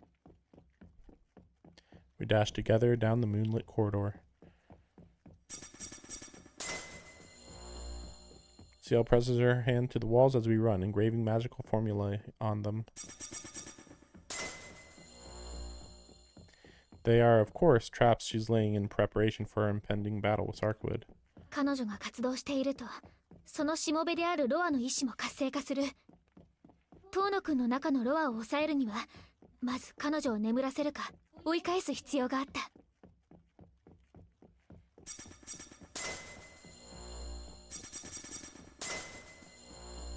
ですから、ここで彼女を倒すのは一石二鳥です。何があったのかは知りませんが、あの出血量はアルクエイドであっても致命傷でしょう。杭打ち機を壊されましたが、手持ちの武装だけで倒しきってみせます。The rest of my gear. But what does she mean when she says, I don't know how you did it? It was with the mystic eyes of death perception. I think Shiki still hasn't told her that he killed Arkwood the first time. ここまでですね。I think. I mean, he's just like vaguely implied something. That's it. That's all the time we get, it seems. 遠野くんは3階で隠れていてください。彼女と戦うのは私の役割ですから。That I can't do. I was the one who drove Arkwood to madness. Oh, so he is he is acknowledging this at least. Besides, Ciel can't fool me. I can sense her trepidation. She doesn't stand a chance and she knows it. She's just trying to put me at ease. 俺も戦います。あいつをおかしくしたのも、先輩の言いつけを守れなかったのも、俺がバカだったからです。だから、せめて自分でケリをつけないと。遠野くん、私怒りますよ。Ciel glares daggers at me, though she seems more exhausted than angry. 私の体のことは知っているでしょ。私は何があっても死にません。確かにあなたの目ならアルクエイドを倒せるかもしれませんが、その前に彼女の爪があなたを殺します。遠野くん言ったじゃないですか、私を幸せにしてくれるって。ならお願いですから、こんなところで死なないでください。でも先輩一人じゃあいつには。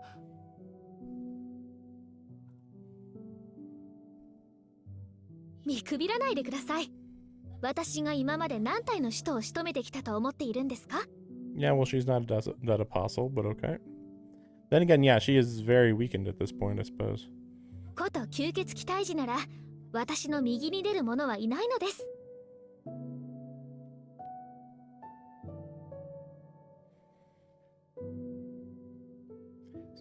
Ciel strikes a confident pose. Funny. If her hands weren't trembling, I'd almost be convinced. ダメだよ先輩、俺はそれでも。I can't leave her to fend for herself, even if it costs me my life.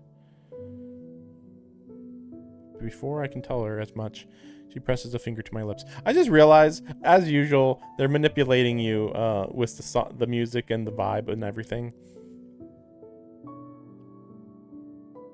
Ciel is still literally unkillable right now. This is a little weird. So technically, Shiki's actually way more in danger than her, still. その先はそれこそ言っちゃダメです。お願いですから、私のわがままを聞いてください。一度ぐらい、本当に一度ぐらい、私だけの意志であなたを守りたいんです。そうしないと、私は遠野くんに心から笑顔を向けられなくなっちゃうじゃないですか。Tears well in her eyes as she speaks.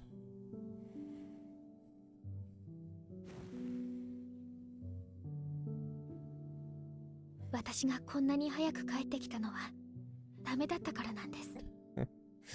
Unsurprising. Again, though, Arcwood was nice enough to literally give you a solution.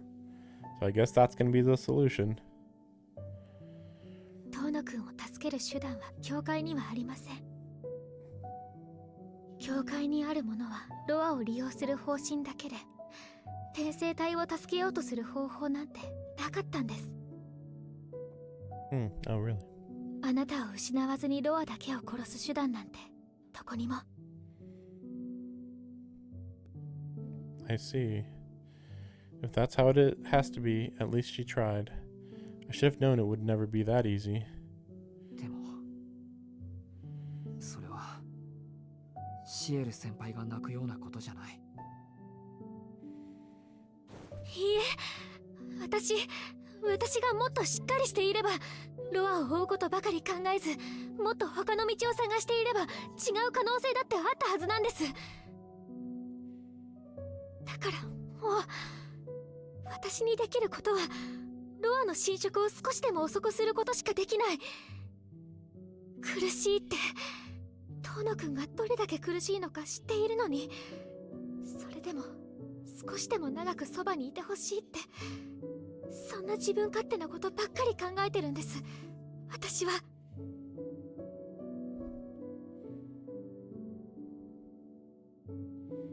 I don't want to watch her cry, so I pull her close where I can't see her tears. 遠野くん、俺だってできるだけ一緒にいたい。先輩は自分勝手じゃないですよ。自分勝手なのは俺の方なんだから。それに先輩がしつこくロアを追いかけていたから今があるんじゃないですか。全部を取るなんてできない。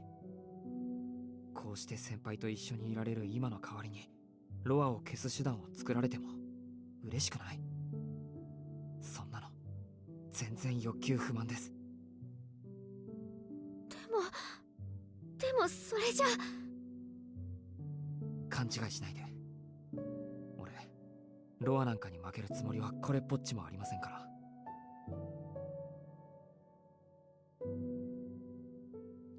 Does it occur to me during that entire encounter between Shiki and Arkwood, Shiki never brought up, no, I can't let myself become a vampire, or I can't risk myself getting killed by stabbing myself because Ciel is gonna come back with the solution. Like, that was the whole point of that entire conversation, that like, I don't want to be a vampire, I want to live. But it's like, well, your only option is Ciel finds a solution or this, and that's it. And Ciel comes back and's like, I got nothing. And it's like, okay, but by this time Arkwood is the villain. But it's like, okay. Well, Arkwood being basically the main character as usual, I suppose. Just, are we really going to get to the point where every single arc it shows Arkwood being, or every single route it shows Arkwood being a better and better character than Shiki and everybody else? It's like, yeah, she's a little quirky and stuff, but like, she is looking for solutions and reacting to situations much more logically than everybody else. I remember what Arkwood said. It's a gamble, but I still have one last card to play. Yeah. ロアの相手は俺がします。自分のことですからね。I'm gonna assume he's not gonna stab himself right now, of course. It's probably gonna be after they kill Arkwood, I guess. I don't know. けど I guess we'll see. 確かに俺じゃアルクエイドを止められないんで、そっちは任せます。吸血鬼に関してなら百戦錬磨なんですよね、先輩は。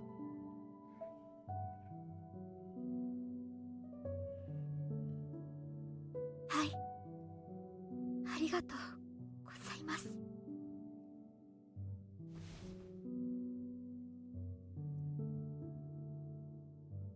Ciel's arms squeeze tight around my waist. I bring my lips to hers as we embrace. But then she hops back like a startled rabbit. キスはダメですよ。そんなことされたら私嬉しすぎて気が抜けちゃいます。ですから今は抱き合うだけにしておきましょう。だね。じゃあ少し離れてるけど、ピンチになったら呼んでください。すぐに駆けつけますから。Like, nothing's stopping Arkwood from just nuking this building, but alright. Although maybe she's a little weakened, so she doesn't have as much power as normal. Or even as earlier in the night. Ciel nods silently. I turn away, trusting my life is safe in her hands. ごめんなさい。一つだけ忘れ物がありました。忘れ物ですか？はい。明日になったら街に遊びに行きましょう。乾くんと3人でこの前のやり直しをするんです。Her smile warms me from the inside. Thank goodness. Our promise really did mean something to her after all. それじゃあ、約束。 So wait, what about... Did we ever get an explanation for why she wiped everybody's minds for a little bit? But then she still came back to school like the next day or two later? I don't think there was any explanation for that. And now he's like, oh, we should go hang out with Inui. And it's like, didn't you wipe his mind and then unwipe his mind shortly later? Like, I offer her a handshake. はい。今度はちゃんと守ってくださいね。Ciel's fingers brush against mine. She shakes my hand vigorously, then her soft touch withdraws.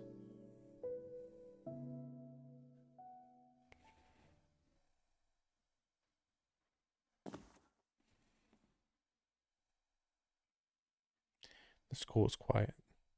I seclude myself on the third floor passage, draw my knife, and take a deep breath. Ciel will keep her word. If she said she'll keep me safe, I trust that she'll stop at nothing to protect me. Unfortunately, I'm just as stubborn. I don't want to lose her any more than she wants to lose me. そうだよな。何を弱気になってるんだ、俺は。 I've got to start thinking about my next move. Holding up here might work for a while, but I can't stay on the sidelines forever.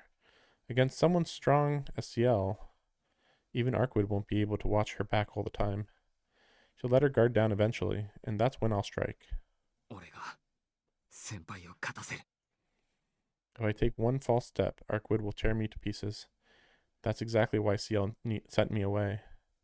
But I'm going to try anyway. Whether she likes it or not, I'll watch and wait until the very last moment, then I'll turn the tables. Ciel and I will beat Arkwood together and force her to accept our relationship.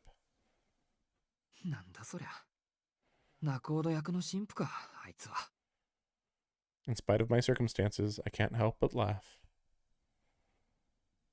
お前との決着はその後だ。いいだろう、ロア。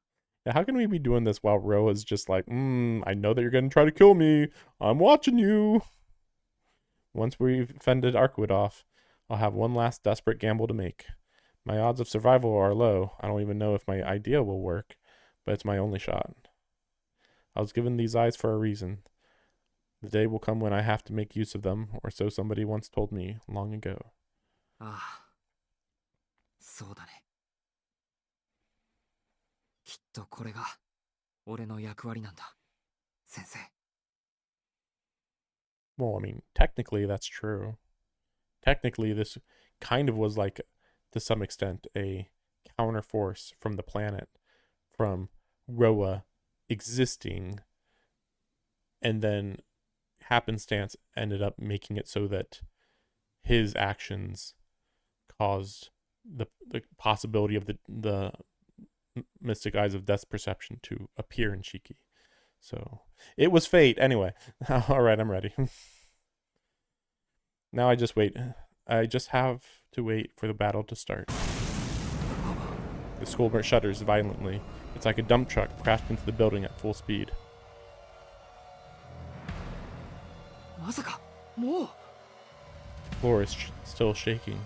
She must have smashed right through the ground floor. Only a few minutes have passed since Ciel warned that Arkwood had pulled out her stake.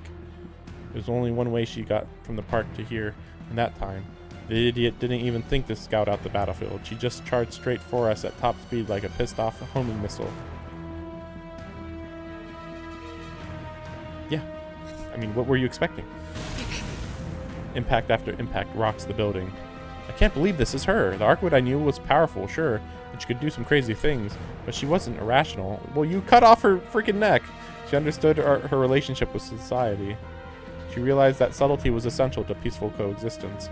She could be ruthless in executing her goals, but she wouldn't resort to ruthlessness to achieve them. None of that is true anymore. The creature she has become will stop at nothing to get what she wants. No different from Vlav. I recall Ciel and Arkwood's midnight battle in the park. Ciel could only fight back against Arkwood in her own way, still conformed to human rules. She cared about maintaining the dignity that separates a true ancestor from a dead apostle.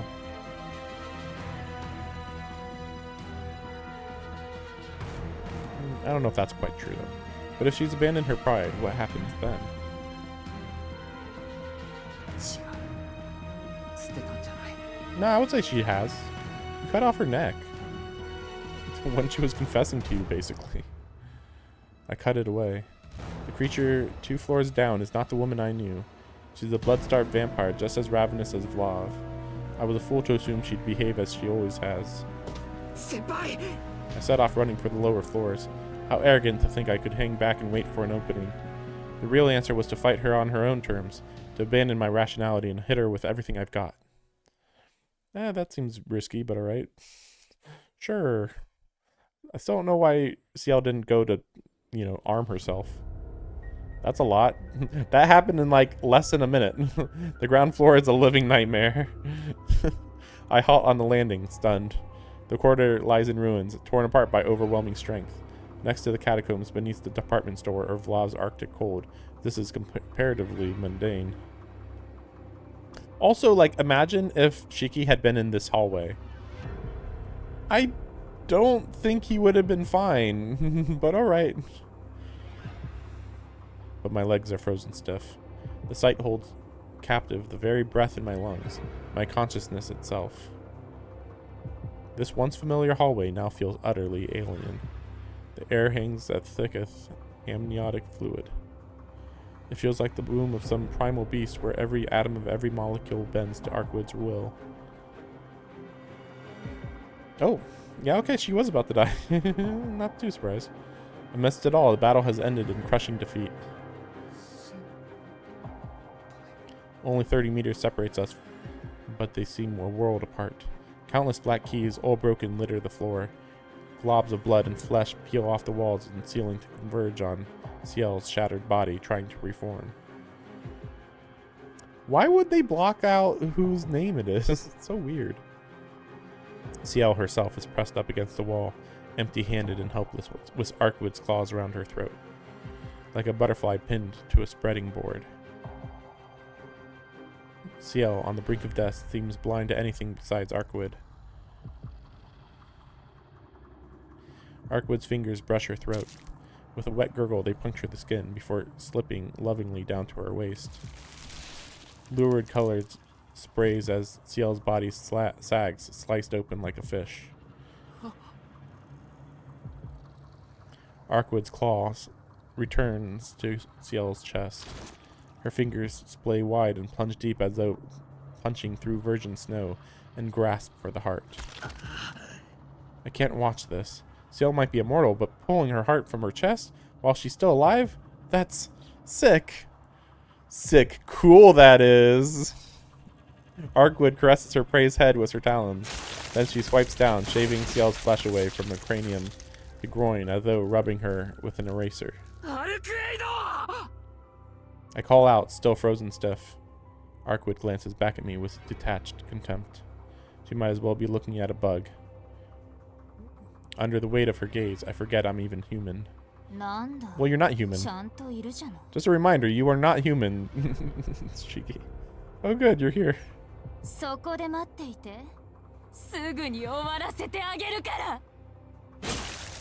With a savage laugh, Arkwood returns to brutalizing Ciel. He holds her in place by her broken collarbone, using her other hand to rake again and again at her flesh.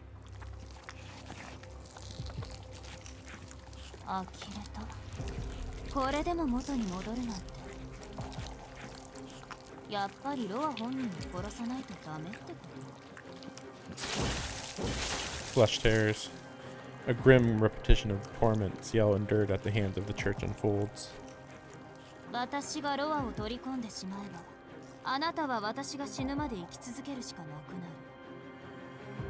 Oh, really? Well, wait, is that true? Yeah, maybe.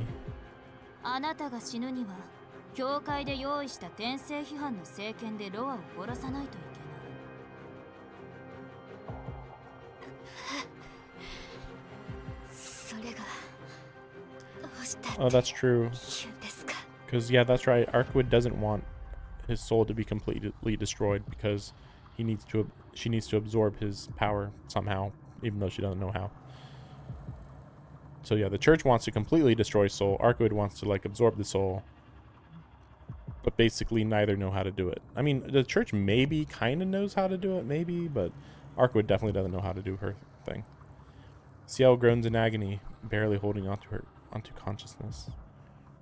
Why are they blocking out Ciel's name? Also, it's her.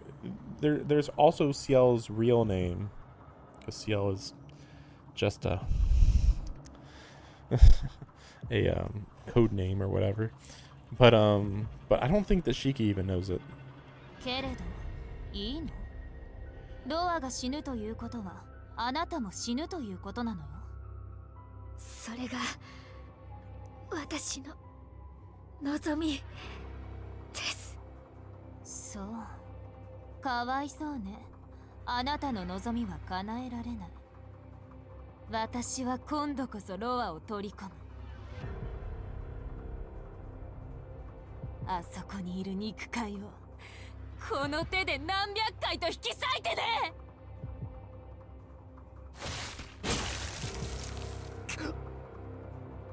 Ciel's body jerks wildly.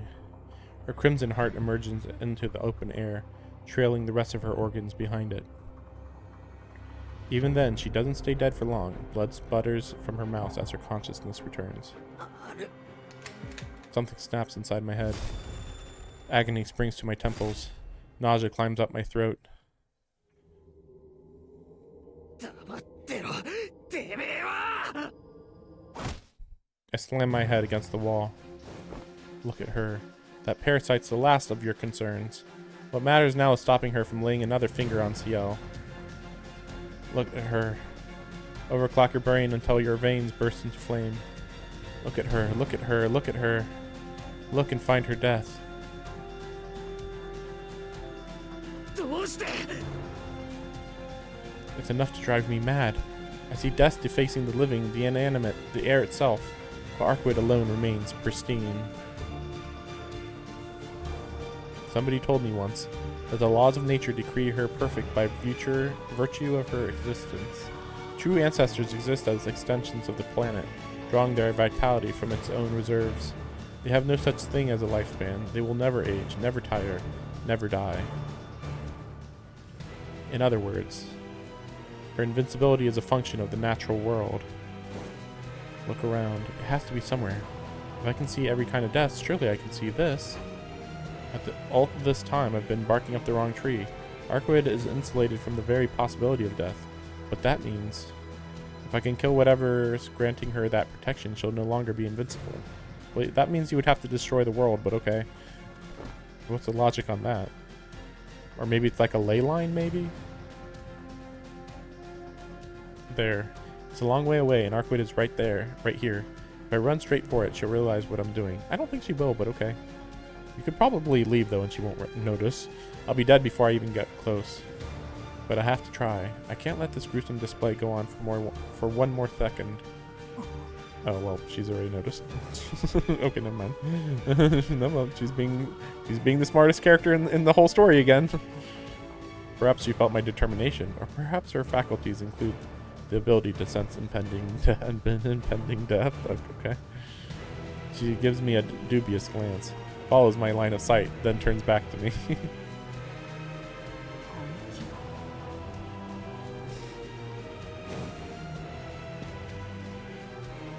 With an incredulous hiss, she lets Ciel drop. I'm pretty sure you're going to be grabbed in 1 second. No time to second guess myself. A human might have taken the stairs, but not me.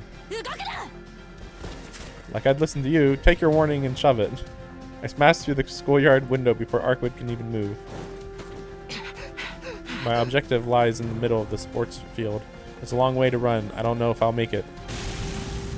I hear Arkwid tear through the concrete wall behind me. She's given me the time I need. Arkwid is inhumanly fast, but I'm not human either. Just this once, I'm gonna come out on top. I do not think so. Really? Really? He actually made it? I arrive at my destination, a colossal point of death. Arkwid barrels straight for me, but before her claws can rip me apart, I drive my knife straight down and kill the very earth beneath my feet. The air twists with an audible crunch. With my knife, I spill the world's lifeblood. Blood. I was gonna say, like, how are you gonna kill the world? But okay. Arkwid's link to the planet's life force goes dead as I kill this layer of the natural world, the foundation of everything around us. I feel like this would have far-reaching consequences. But okay, you know, we gotta make sure that we don't die here, I guess. I don't know about that, but alright.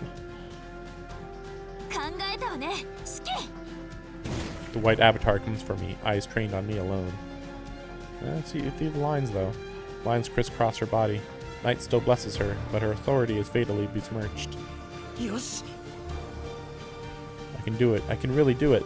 I can kill her. I mean, she can literally just swipe her hand, and the wind gust alone would just shred you, but okay. But before I can even revel in the possibility... Yeah, you dead, idiot. Or, you know, or whatever. You're a vampire, so maybe you're fine, I guess. Blood explodes from my mouth, staining my vision red. Unless Ro is going to try to kill him. Her monstrous speed is too fast to process. For a moment, I feel nothing, the shock and pain numbed by disbelief. Only now do I hear the tearing of flesh and bone. Oh, okay, she got his heart, okay. Yeah, that's what I was, like, confused about. I'm like, So how is it that she was too slow to stop him? But I guess the story author was like, nah, she'll be too slow to stop him, but she will be fast enough to kill him in the next second after that, I guess.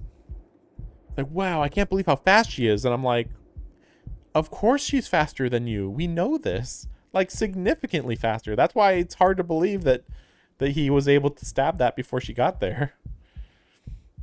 My lifeblood drains away in spurts.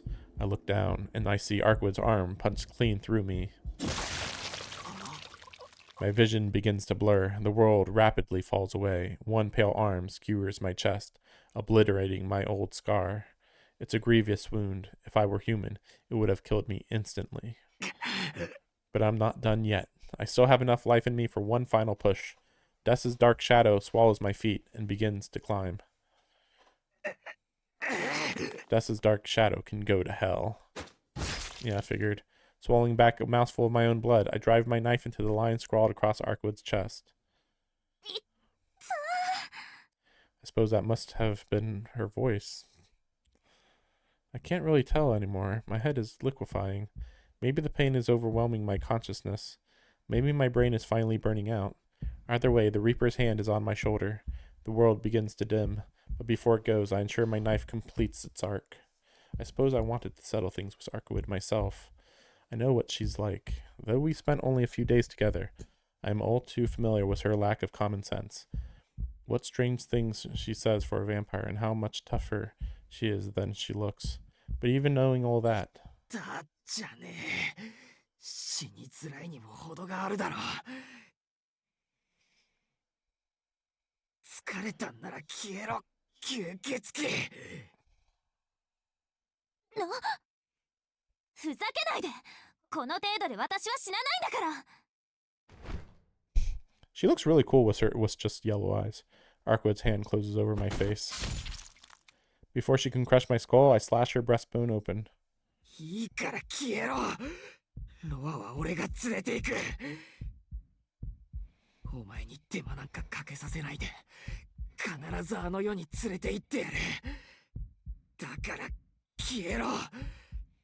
Yeah, I agree. 俺はお前とバカな殺し合いなんざやりたくない。今さら何よ。私を拒んだのはあなたの方じゃない。 Arkwood squeezes tighter. Crack. I hear my skull start to fracture. ドアはここで殺すの。絶対に殺すの。そうでもしなければ帰らないって言ったでしょ。この I've had enough of her temper tantrums. It's not really a temper tantrum. She should know better than anyone that killing Roa won't solve shit. My knife dances through the air. It glides soundlessly into Arkwood's arm. Her hand remains attached, but it relaxes its grip. Thank God, she must be running on fumes as well. She retreats unsteadily, reeling from the blood loss. Her arm slides back out of my chest. The intimacy of her presence recedes. As soon as she steps away, I crumble to the ground. シッキ。 Her voice sounds strangely hesitant. My throat doesn't seem to be working. Something's clogging it. I try to speak, but only manage to cough up blood. シッキ。 The tautness in the air is relaxing. Arkwood's murderous aura gradually dissipates. I must have knocked some sense into her. Because she's finally turning back to the person I knew.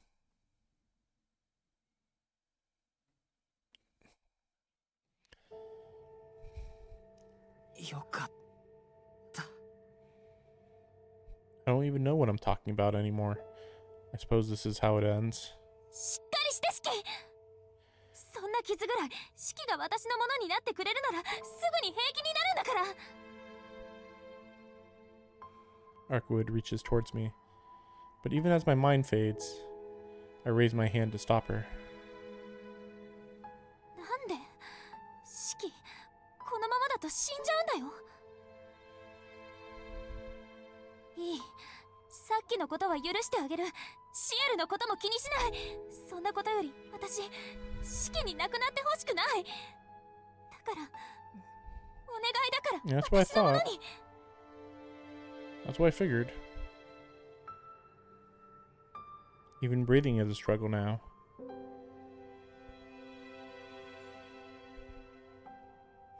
But somehow I find the strength to shake my head. わからない。シキが死んじゃったらロアはまた転生してしまう。シキだってロアを恨んでいるんでしょ。そのままだとあなたが死んでしまった後、ロアがその体を乗っ取るだけ。そんな結末でいいの？ She has a point. Almost like she's the only logical person in this whole story. That's one loose end I have to tie up. But if I do what she says, it'll just repeat the cycle. Even if I did as she asked, even if I followed Roa's path, became a vampire, and developed the strength to resist him, Roa would still never disappear until Arkwood gave him the affection he craves. If he craved affection so much, maybe he shouldn't have literally did what he did, we'll just say. ダメだ。お前の言うことは聞けない。どうしてそんなに私のことが嫌いなの？ Like hell I do. I'd never say that, even as a joke. お前の気持ちもわかるけど、もう許してやってくれ。ロアはさ、お前に振り向いて欲しかっただけなんだ。そのために何回も生き返って、お前がやってくるのを心待ちにしていた。でも、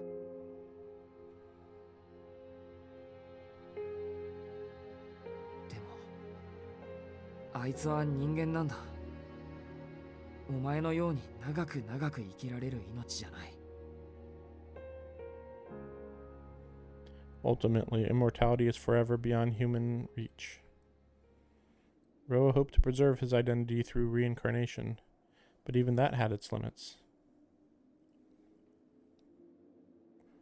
Ultimately, he only created a clone that shared his goals.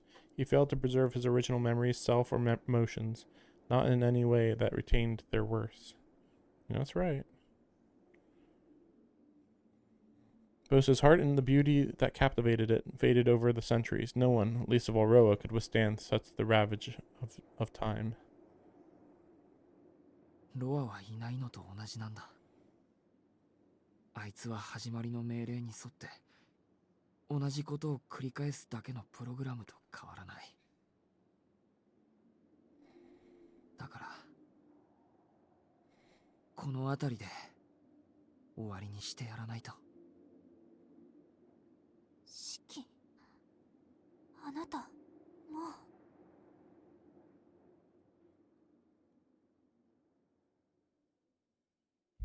The madness recedes from Arkwood's eyes. Savage gold dims to tender crimson. Her golden hair sways under the moonlight. Once more, she's that otherworldly woman who stole my heart.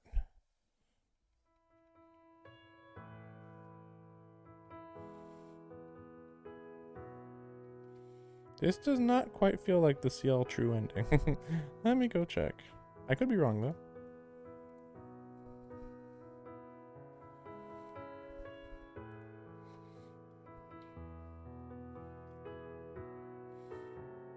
I look up at her like she's the moon in the night sky.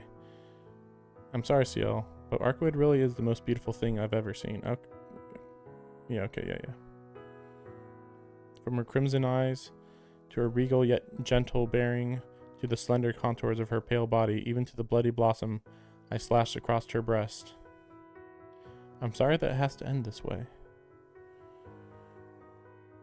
My chest twinges at the thought of what might have been. Good going, Arkwood. If only you'd come to your senses a little sooner, we wouldn't have needed to act out this little farce. You're the one that freaking cut off her head, but okay. そうなの、シキ。あなたもうロアと一つなの？ I couldn't say. All I know is that I've finally pushed myself too far. My memories are unraveling even as I lie here. My worldview and Roa's meld into one. Someone told me that trying to look at what I can't see would end up breaking me. I wonder who that was. I can't remember anymore. 何よ、バカ。それじゃあシエルに殺されてやるっていうの？あなたは。まさか。けどお前のおかげでこのざまだ。もう長くは持たないだろう。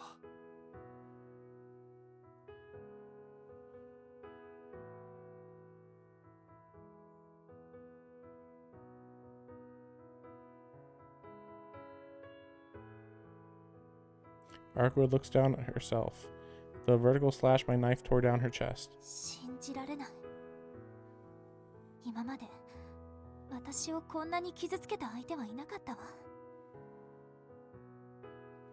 It's true. I'll be the first and last to touch Arkwood's heart. I can be proud of that at least. 本当に残念。けど、私もそろそろ限界みたい。この傷を治すには故郷に戻って、また長い眠りにつかないと。だろ。ならさっさと帰っちまえ。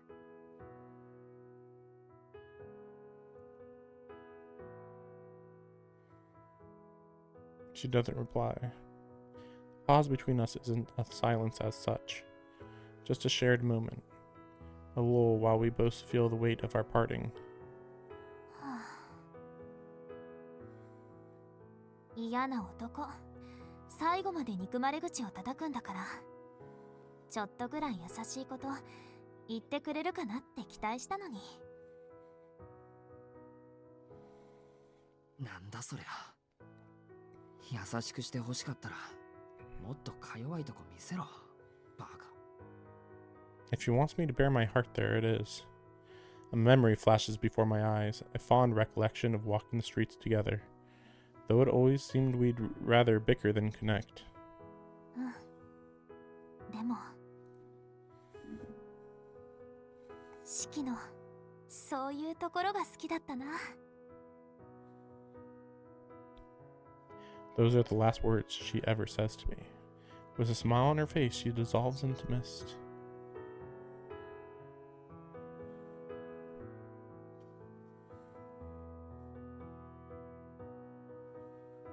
なんだ。同じだったのか。I'll lift my gaze to the moon above.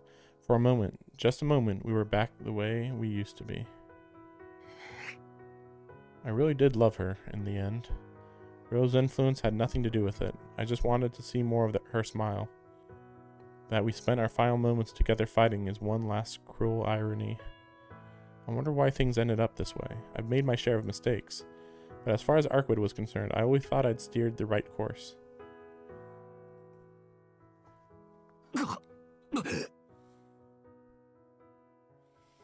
The bleeding won't stop.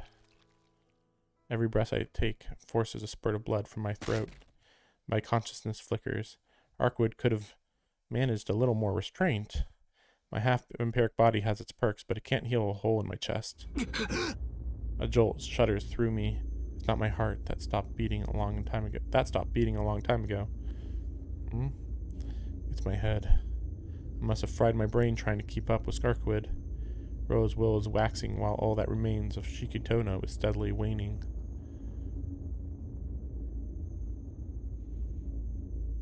Soon, my body will shut down. If I die in the interim, control of it will pass to Roa. A true vampire like him will recover from this wound in a way I never could. And then I'll end up going through the same horrors that Ciel did.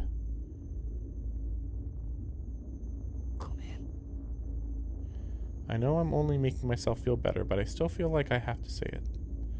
My body shudders again. I'm holding on to consciousness by my fingertips now. Before I let go, I turn my eyes on myself. There, where my old scar marks my chest, I find it. The point that marks my death and Roa's. You said you wanted to make me happy. Do you remember that? If you really meant it, don't throw your life away.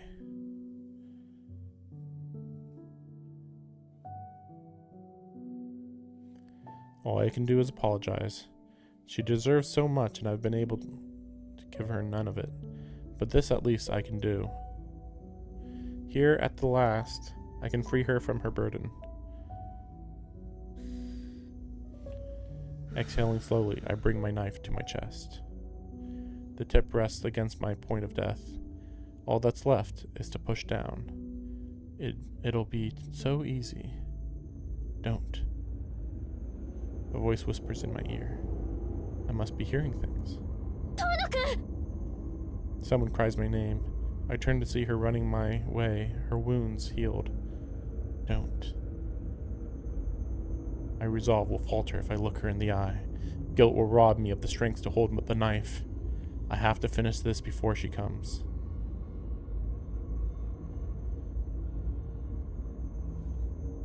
I push down. The knife slides in without so much as a whisper. It's so easy.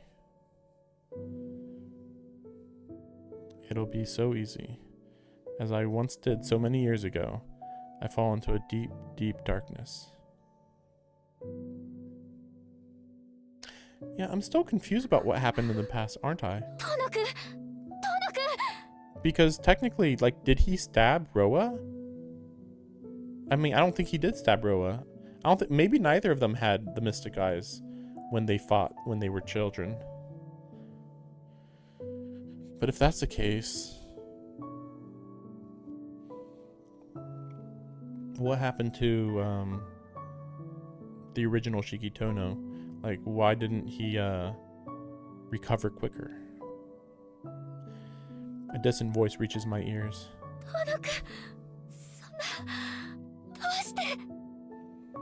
There it is. I knew it.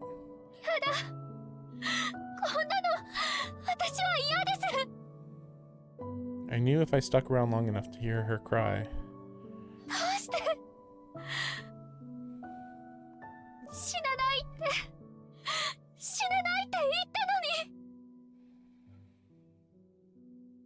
I'd end up regretting my choice.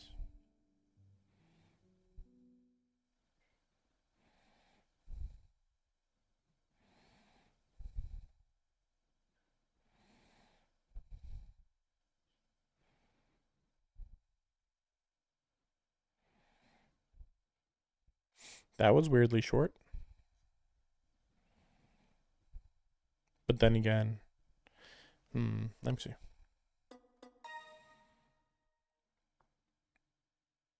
It just says Ciel route. No indication of the true ending or whatever. Let me go check how much time I have.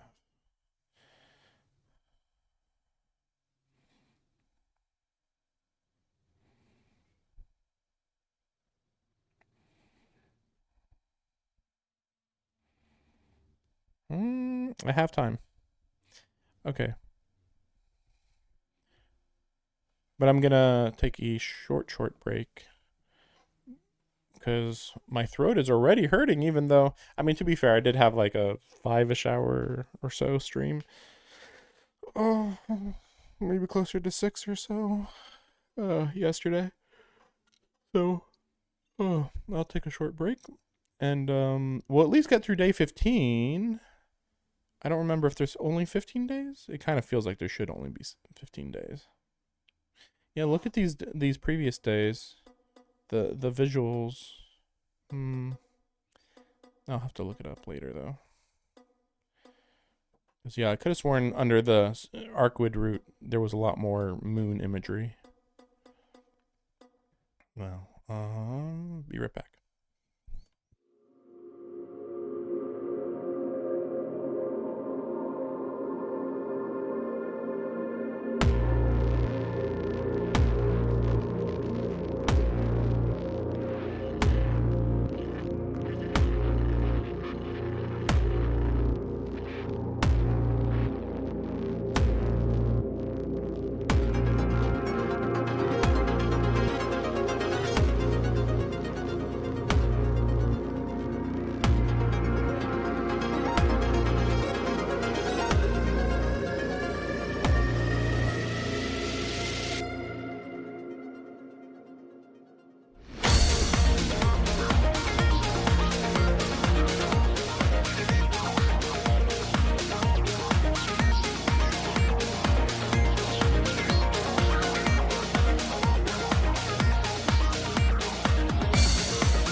Okay, we're back.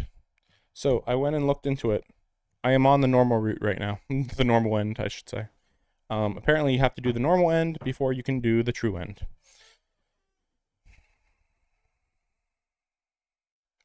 I don't know where things diverge exactly, but whatever. I can't imagine that this day will last that long then, I would think.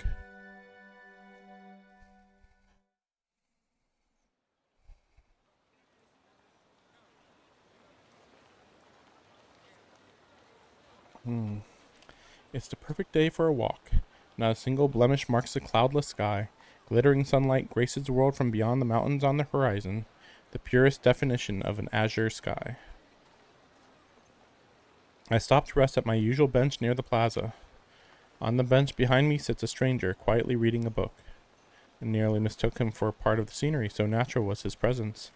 Clad in a priest's robes, he looks as if he might have been sitting there flicking through those pages for centuries on end. こんにちは。いい天気ですね。 Haven't been brought together under such a brilliant sky. It's only common courtesy that I greet him. ええ、いい天気です。晴れた日は日差しが強すぎて目が疲れるのが困りものですが、太陽の匂いはやはりいい。部屋にこもっていると忘れがちな万人に平等に与えられた自然の恩恵というやつですね。 The priest laughs wryly as he flips through the pages. Despite the abject coldness in his voice, his manner is gentle and personable. Strangely, no matter how intently I peer at him, I can't make out his face. Can't discern the man he was, nor the features he once had. It's like looking at a picture taken out of focus. じゃあこれから例の城に。 On a whim, I decide to strike up a conversation. The priest nods, looking somewhat bashful. どうして転生なんか。一個体として生き続けた方が簡単だし、何より人に迷惑をかけないでしょうに。それでは限界にたどり着くからですよ。人間の近く、全能への道には果てがない。どれほどの超越者になろうと、上には上がいる。 That's not true. Actually, that is very not true. There is always greater heights of transcendence if you're human. But if you're talking about the path to omnipotence, there is an ending. You know, you become God, and then the path is over, and there aren't greater heights of transcendence. 私は完全なものを理解しようと考えた。永遠なるものの背中に手をかけようと試みた。であれば、己に支払えるものはすべて支払うべきでしょう。1を捨て、10を得る。初期衝動を巻きにし、自分自身を灰にしても、私だったものが目指した人間の意味を証明すると決めたのです。 I don't know what the meaning of human life might be. All I know is that it is nothing so noble or sublime. What lies at the end of the world, at the furthest flung reaches of humanity's future. All feel that curiosity as a child, but while most lose it as they grow, he has held on to it his whole life long. The wind must have picked up. Clouds gather overhead, dimming the sunlight that bathes the plaza. I still can't make out the priest's face, let alone the expression he is wearing. 天気が崩れてきましたね。俺は帰りますけど、あなたは。私に帰り道はありません。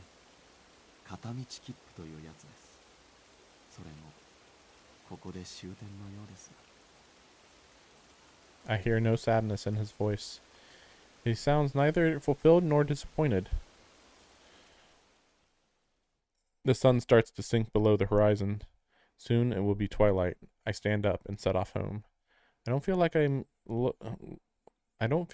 looking back, nor do I need to.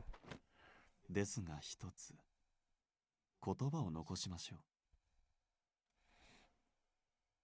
夜に虹がかかることはない。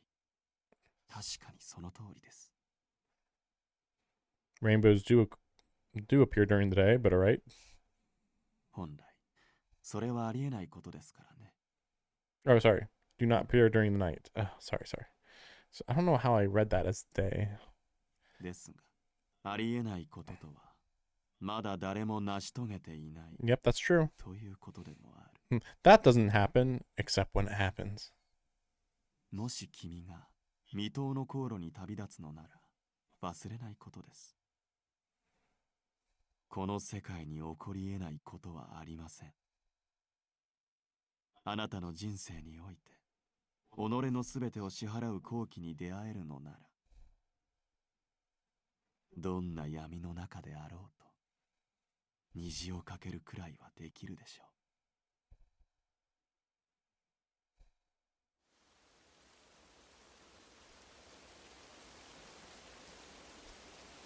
う。The man in the priest's robe is gone. All that remains on the bench is a weathered old book. With a flutter, the pages scattered to the wind, they disappear without a trace, lost to the end of this world.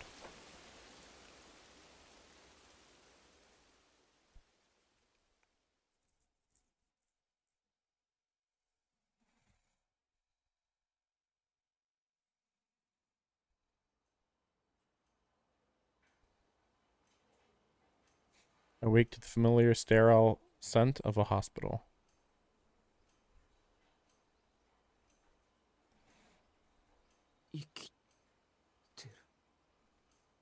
I'm alive. My chest rises and falls in rhythm with my breathing. A soothing breeze blows in through the open window. Yellow curtains sway gently in the wind. Outside, the sky is a stunning shade of bright blue.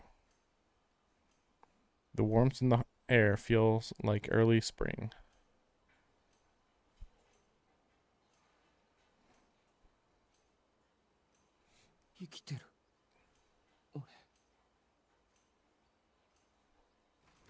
Murmuring to myself in disbelief, I glance around the room.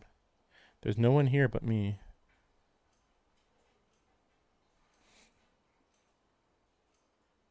I'm lying flat on the bed, an IV stuck into my right arm. My chest is swathed in bandages.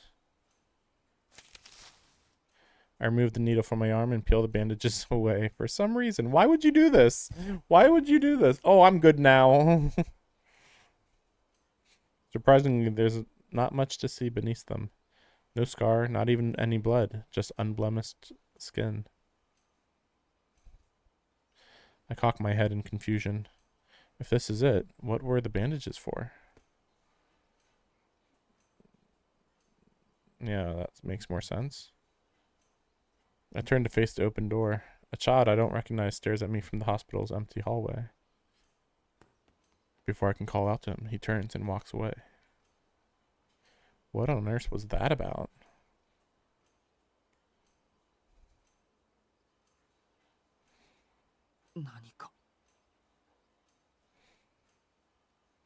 I'm forgetting something.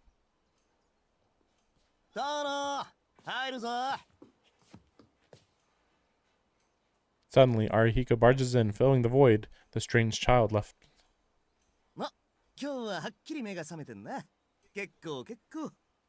Grinning brightly, he makes his way to my side. アリヒコ、お前何してるんだ。はあ？何って、遠野の見舞いに来てやってんですよ。昨日と同じ質問しやがって。まだ寝ぼけてんのかお前は。Okay. 見舞いって誰の？あのな、そりゃ1ヶ月も面会謝絶になってりゃいろいろだるいだろうが、昨日と同じことばっかり聞くなよな。 So that sounds like he has literally no memories. All right. Or he can't retain memories, I should say. 自分のことなんだから医者に散々説明されたんじゃなかったのか。 Arihiko plops himself down on the bedside chair with a sigh. Now that he mentions it, I do vaguely recall that. I think I remember the doctor warning me yesterday. Congratulations on your recovery. However, your body is still rather stiff, so you'll need to take it easy for a while. Only fragments of the interaction remain in my memory, probably because of the anesthesia. おーい、いい加減起き上がれ。寝ぼけるのもここまでですよ。お前さん、ここんとこずっと入院してたんだっつーの。ああ、まあそれはなんとなくわかるけど。 I can't remember what put me in here. Wasn't I just...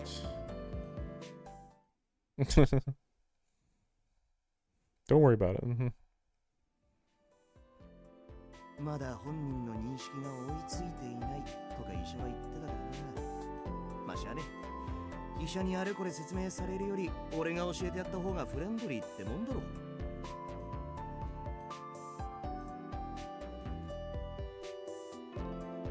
Arhiko crosses his arms and sternly meets my eyes. もう1ヶ月近く前の話。お前、学校のグラウンドで倒れてたんだってよ。Wait, why wouldn't Ciel have brought him to the hospital? グラウンド。 How strange. That almost sounds familiar, but I can't quite place it. 3年の先輩が朝一番で見つけたらしいぜ。 Oh, okay. 夜明け前だったそうだから、当のは夜のうちに倒れたんじゃないかって言われてるけど、どうなんだ？いや、どうなんだって言われても。そもそもグラウンドに寄りつく理由ないぞ、俺。そりゃ部活もやってねえしね。つーか夜にグラウンドでやることなんてロック活動以外ないしな。遠野くんったら屋敷の生活でストレス溜まっちゃってたんじゃないの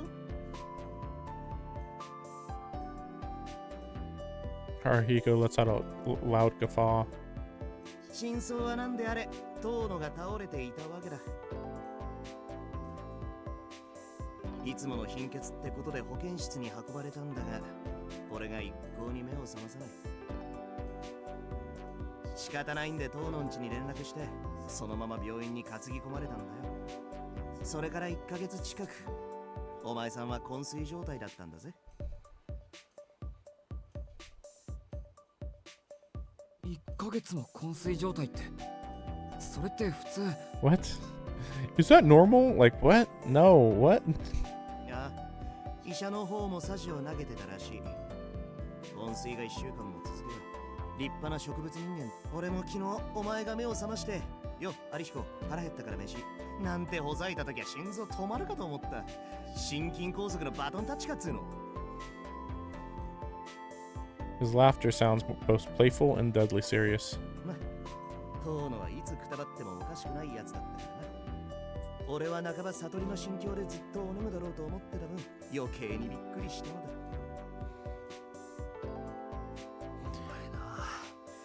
人がそんな状態だったっていうのに、随分なことを言ってくれるじゃないか。いいじゃん、ちゃんと回復したんだから。だいたいお前が光合成してた時はすごかったんだぞ。回復する見込みもないのにアキアちゃんは毎日見舞いに来て、同じく先輩も毎日来るもんだから、もう居づらいのなんのって。薬局で胃腸薬買ってくるの日課になったからね、俺。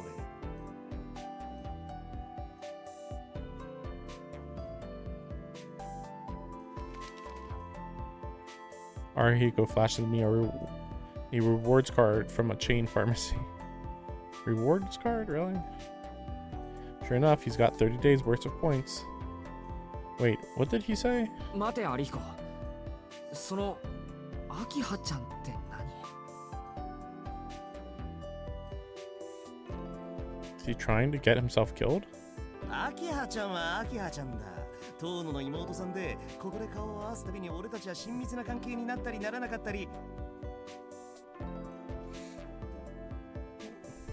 そうか。あいつ見舞いに来てたのか。そして親密な関係にはならなかったのか。ねえ、なんでそういうことだけ明確にわかるのお前。It's weird, but I don't even remember Akiha until after. Arihiko mentioned her. It's like everything outside this room had disappeared.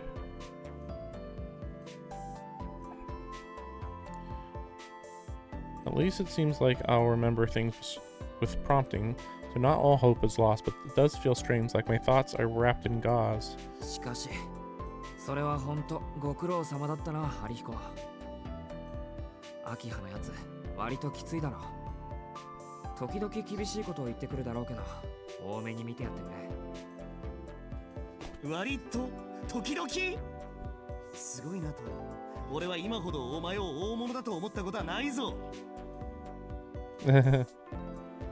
Arihiko folds his arms and laughs heartily, though I'm not sure if it's happiness or exhaustion I hear. It's the same as always with him. I'm still totally disoriented, but his endless cheer calms me down. I let out a deep sigh, or deep breath as I sink into the bed sheets. おっと、そろそろ診察の時間か。それじゃまたね。先輩も連れてこようとしたんだけど、学校で会うからいいって来なかったんだよ。先輩。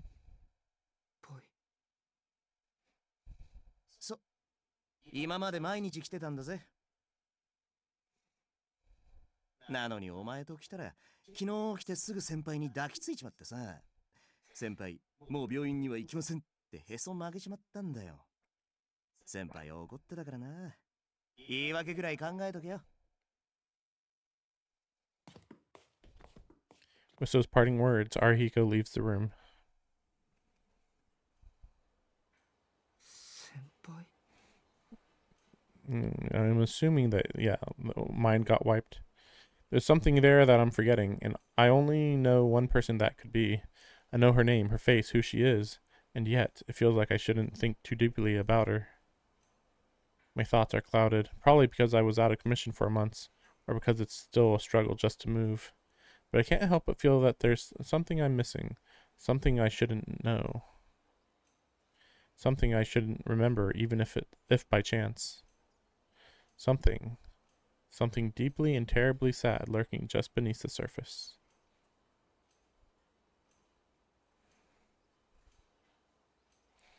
And that's not the only thing that feels off. I know this hospital room. But if my memory serves me correctly, this hospital shut down 7 years ago.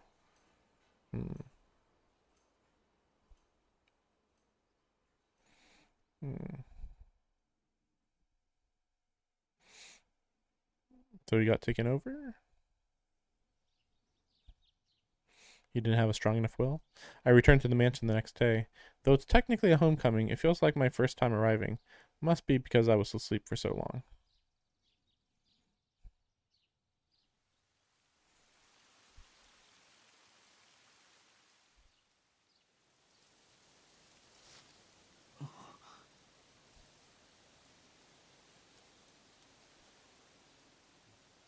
Walking through the woods behind the mansion, I stumble upon a strange place. I never knew this even existed. Who would have thought there was a building like this so deep in the woods?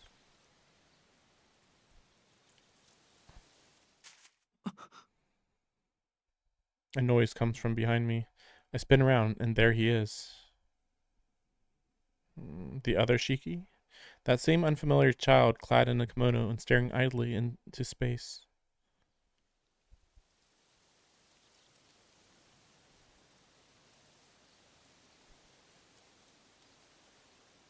I wonder if he's lost. He has an otherworldly look to him, like he could be a phantom or a ghost. And there's something on his chest. A terrible, horrific scar scored across his bare skin. 四季さん、何をしていらっしゃるんです？琥珀さん。 It's obviously Kohaku, but for whatever reason, another name came to mind first.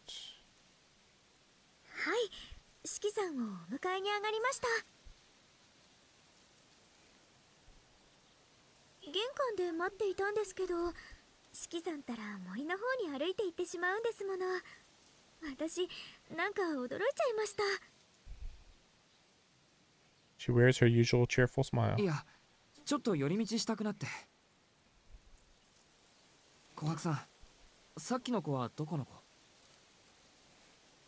はい、子供って何のことですか？ It seems Kohaku didn't see him. いや、見なかったならいいんだ。屋敷に行こうか。秋葉のやつ待ってるんだろ。ええ、秋葉様は何もおっしゃりませんけど、今朝はずっと執務室でぐるぐると歩き回っていらっしゃるんです。きっと四季さんのお帰りを今か今かとお待ちしているんですよ。そっか。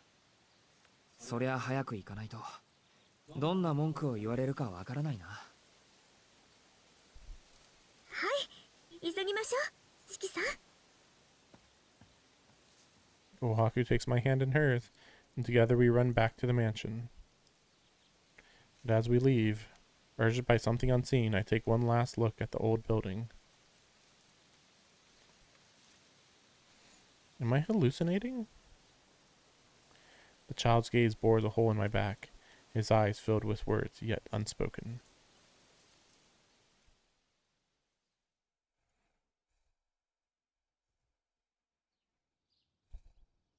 Like a plane landing uneventfully at its destination, I return to my old life. Back at the mansion, Akiha gently scolds me. He sweet wakes me in the morning, and Kohaku serves me breakfast before I leave for school.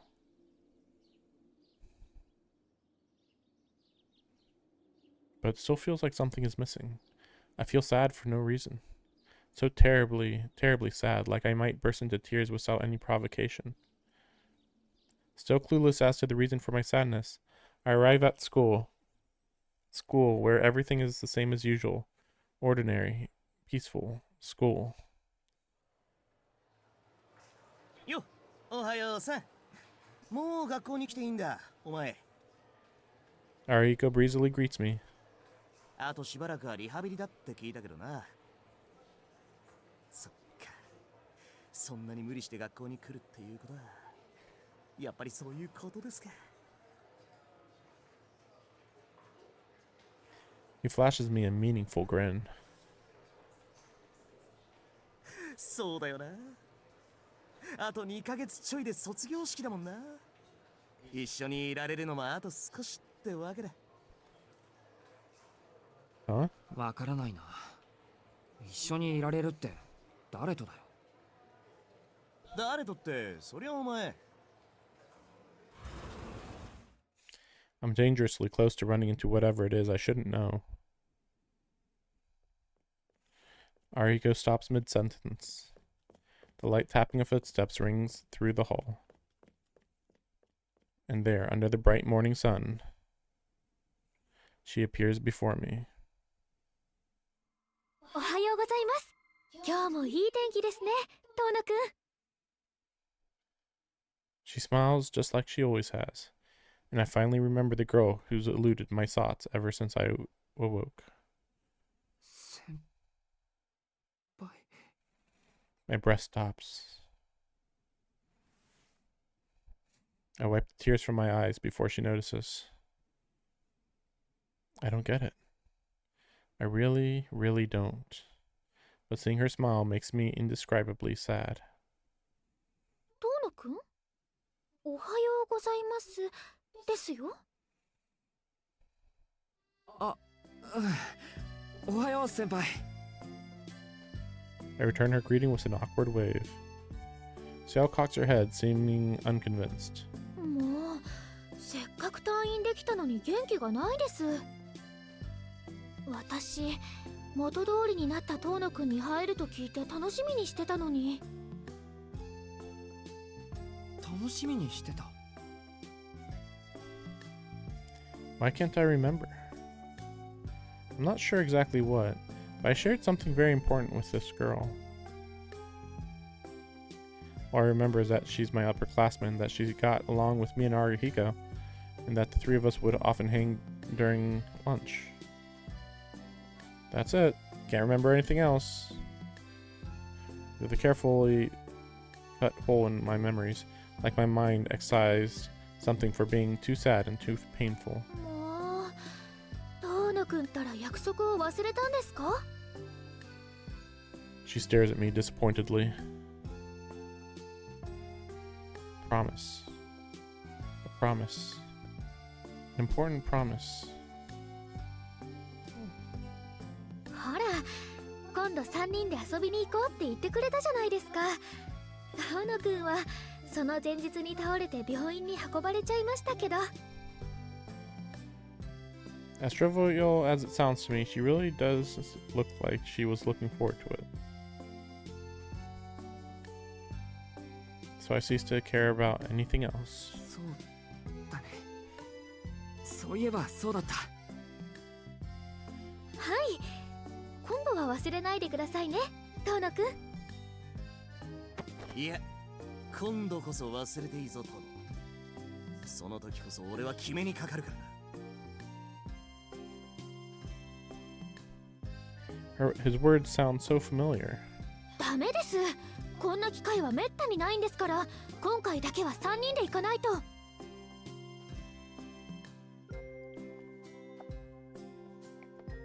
Ciel's voice takes on an uncharacteristically angry edge. そんなことないですって。俺たちまだ学生なんだから遊びに行く機会なんていくらでもあるじゃないですか。ええ、確かに遠野くんや乾くんはお暇でしょうけど、私は春から忙しいんです。進学先がちょっと遠いですから、そう簡単にこっちには戻ってこれません。ああ、そっか。先輩って確か。Arahiko swallows his words. I don't understand what they're talking about. はい、卒業したら海外に留学するんです。一人前のケーキ職人になるのが夢でしたから。There she goes again, dropping a bombshell like it's nothing. The news comes as a shock that it feels like the whole world is fading away. ちょっと待って先輩。留学するってこの町に残ってくれるんじゃなかったんですか？ええ、残りますよ。私の家はこの町にあるんですから、あちらに永住することなんてないです。お父さんはいつまでも一人にしておけないですし。ただお弟子に取ってくれる職人さんは厳しい方ですから、少なくとも3年は帰ってこれないでしょうけど。 Pretty strict. 3 years. What? けど子供の頃から憧れていたことですから。私が住み込みで働かせていただくお店はですね、王室御用達の職人さんのお店なんです。普通はお弟子を取ってくれないんですけど、筋はいいからすぐに来なさいなんて内定までいただいちゃいました。 Ciel talks happily of the bright future ahead of her. A comforting what if I've never heard of in my life. そう。それはよかったけど。Stop this, I want to say, please, but I hold back the plea from crawling up my throat. はい、ありがとうございます。3年は長いですけど、遠野くんなら待っていてくれますよね。 She flashes me a shy smile. 私がいないからって浮気しちゃ嫌ですよ。遠野くんは情にほだされやすいところがありますから、本当は連れて行きたいぐらいなんですけどね。 Sweet sigh passes through her lips. けどそういうわけにもいきませんよね。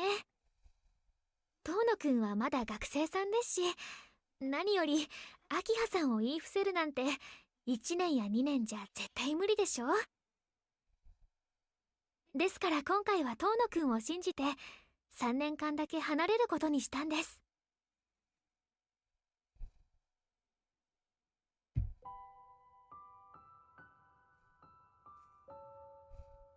Right, she trusts me. She trusts that I'll turn out alright without her. That's why. そういうわけですので、3人で遊びに行けるのは今回が最後かもしれないんです。ですから今度こそちゃんとした思い出を作らせてください。 Ciel looks truly happy as she says this.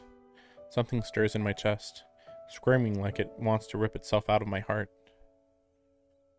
遠くん、どうしました？胸なんか押さえちゃって。もう傷なんてどこにもないのに。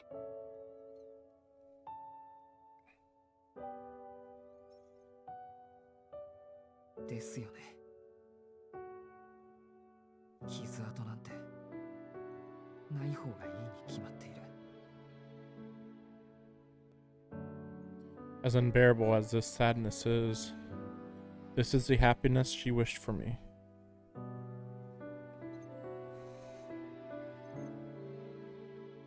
The bell rings. Homeroom will start soon. それではお先に失礼します。またお昼休みにお邪魔しに行きますね。She's always one step ahead. I watch her go. But before she leaves, I have to say goodbye. 先輩のお父さんってどんな人だったんですか？遠野くん、お父さんを知ってるでしょ？私の家は小さなパン屋さんをやっていて、前に買いに来てくれたじゃないですか。お父さん、遠野くんのことを愉快な青年だって気に入ってくれましたし。Yeah, that sounds like it could be right. But I know it isn't. Ciel, your father's not supposed to be alive. This is not the life I'm supposed to be living. 遠野くん？ Ciel calls out to me. The air around us turns cold.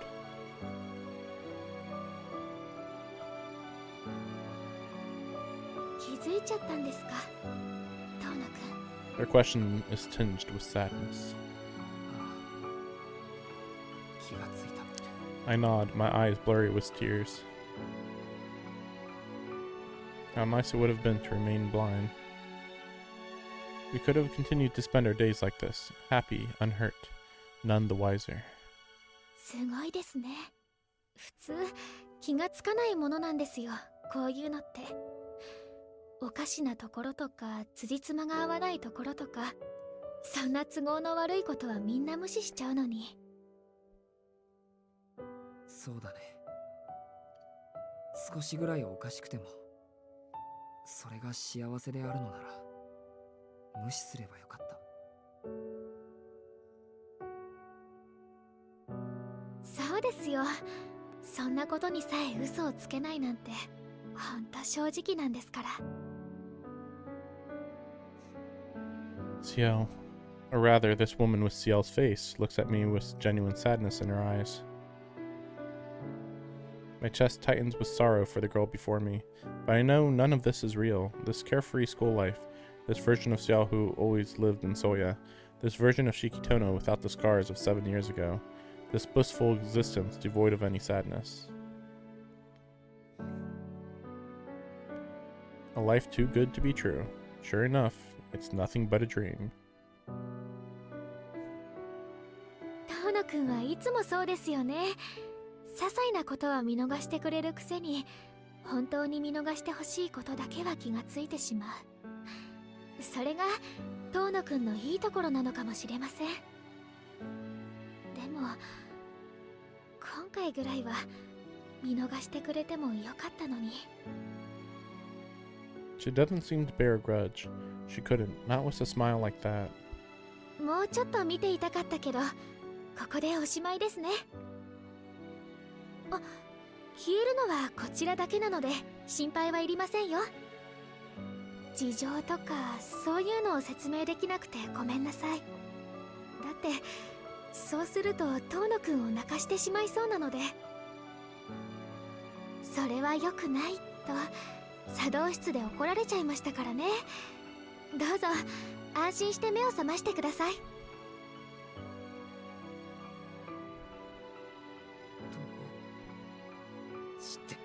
Head hung low, teeth clenched, I asked for something stupid. Like a spoiled child.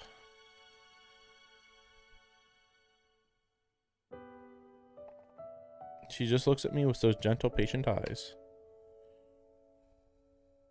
あなたはロアと共に死にました。 Yeah. そのおかげで彼女は人間に戻れました。 Yeah, it does make sense that you died together, right? そう、人間らしく自分の意志で自分の欲しいもののために生きていく自由を得たのです。まったく強欲ですよね。そうなった途端、どうしても私には欲しいものができてしまって。ロアの知識も悪いものだけではありませんね。ギャンズの筆跡がこんなことに役立つとは。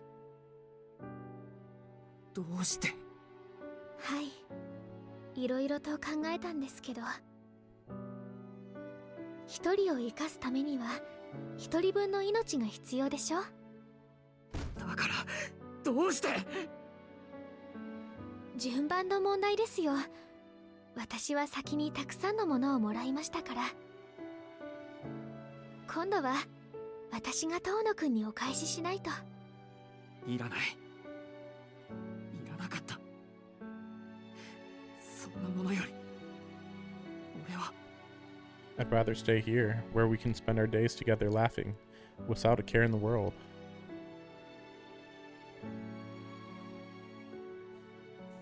She looked so happy to be living this convenient fantasy, this place free of pain or suffering.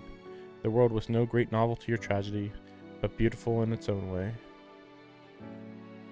A simple, mundane life.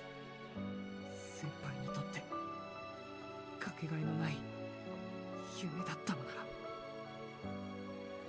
So I want to protect it more than anything else. そうですね。この夢は彼女がずっと忘れていて、ずっと欲しかったものでした。でも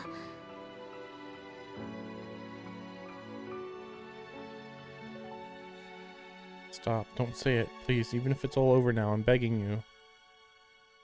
この先に待つどんな食材より、どんな救いより、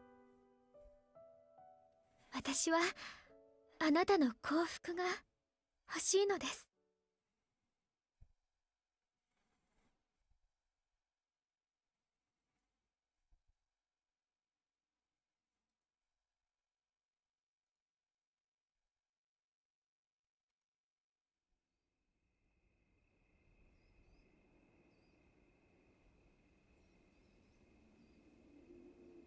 I crash into wakefulness.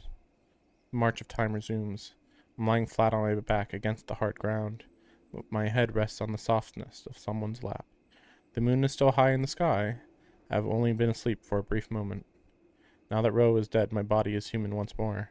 The hole in my chest is closed. My body has returned to its original state.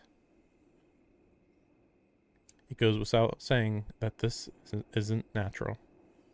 Humans don't just wake up from death, unless they, or someone else, pays a heavy price.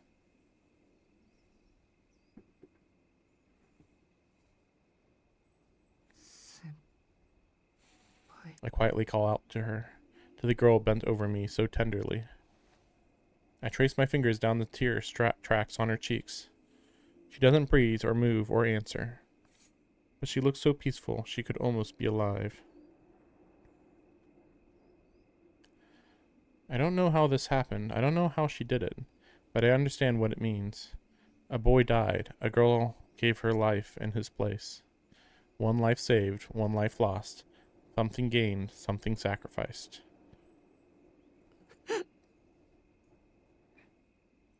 The churning in my chest is neither gratitude nor the sensation of life. What floods my eyes and throat is childish lamentation. I didn't want her to do this. I told her to stop. I told her not to leave me. But instead, she sacrificed her future for me.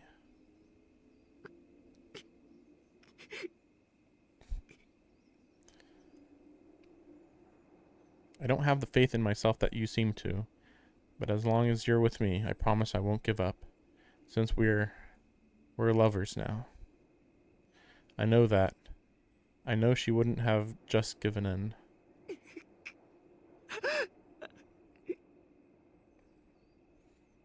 But let me just say one thing. I love you 10, no, hundreds times more. She would have continued to search for a way to save me till the very end.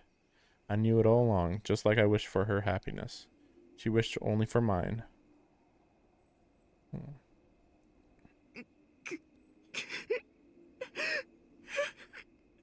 Regret and despair pour from my chest. I shed tears of gratitude for what we had, for what was yet to come, and what might have been. That would be my final memory of these events.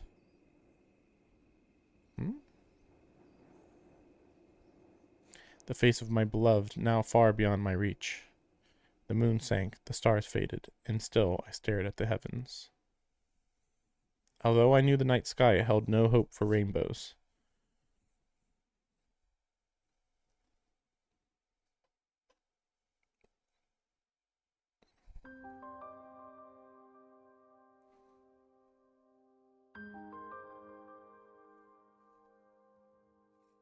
That's it. Well, that is definitely not a good normal ending.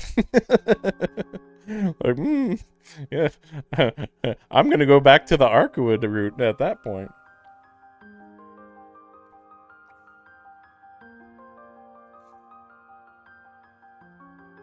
And that's the funny thing. In the Arkwood route, that actually solved all the problems. Right? Because killing Roa the way that he died in that route would have, yeah, made Ciel human. And,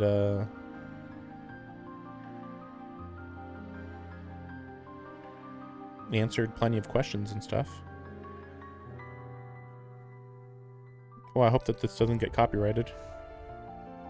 I guess we'll see. Well, I don't think that I'm going to play the other route right now, because I do have something coming up somewhat soon. But maybe tonight, maybe.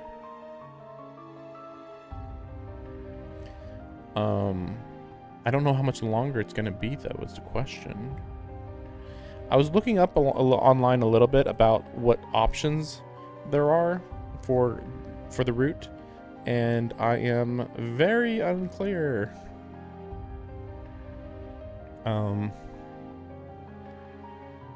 Let me see this. Because they only mention choices up to day 12. I think I did pick all the correct options, I think. But I'm not 100% sure. I'm like 99% sure though. Because like I found like one area where I remember like 3 streams ago or something looking up the guide, or not really a guide. It was more just like a list of choices that you had to make for the true ending. And I think there was like 1 or 2 that were like not super obvious.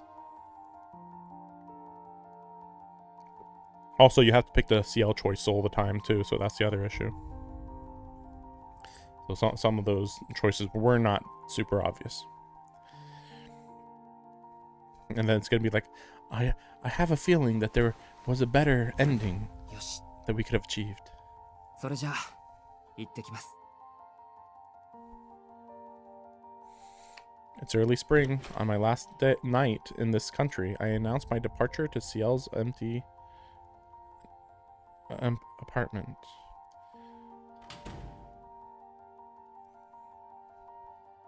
It's funny that we still don't know what happened to Mario, but who cares? Screw him.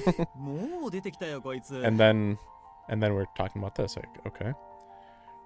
呼び鈴ぐらい待ってろっつうの。いろいろと決断早いんじゃないの？そんなに。Is he gonna join the church? That's a bad decision. Outside the apartment, I spot the familiar black luxury car and and pair of bodyguards.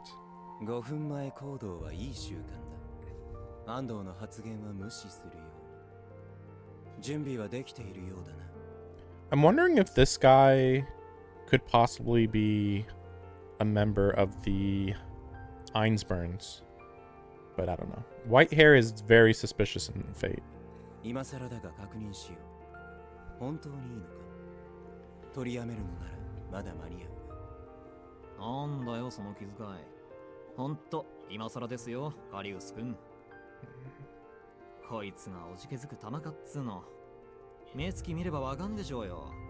ここまで覚悟ガン決まりとか、毎日どんな悪夢見てんだっつー話でしょ。The silver-haired man is Carius. The Japanese one is Ando. Both are members of the Holy Church, though they insist they are not executors themselves, but simply devout believers. I don't think they are executors either. Ando is a detective for the Metropolitan Police. He is. It appears that Karius is a judge in Italy. I don't know. Maybe. I met them a year and a half a year ago. In that aftermath of that fateful night. What does this mean? A year and a half a year ago. I'm gonna say a year and a half ago. How the heck are you getting translation issues this badly at this late in the game? They came knocking after I had taken Ciel from the school back to her apartment. Armed with a pistol and a police baton respectively, they informed me that they'd come to collect Ciel. The situation escalated quickly, but their boss settled things down and we've had an amiable relationship ever since. Shouldn't he still be hurt? Like, wasn't he still crippled like the day before? こいつはトップランクの吸血鬼狩りだったが、同時にとんでもねえ金食い虫だったからな。血の一滴、骨の一本まで教会のものにするに決まってんじゃねえか。 Yeah, this is what makes it kind of a bad ending. It's like, oh, don't worry, in death you will be grounded into paste to be used as church bullets or some shit. That was nearly enough to make me tear off my glasses. 大体な、俺が引き取らなきゃ埋葬機関に送られる。あそこに送られたらそれこそ両辱地辱のオンパレードだ。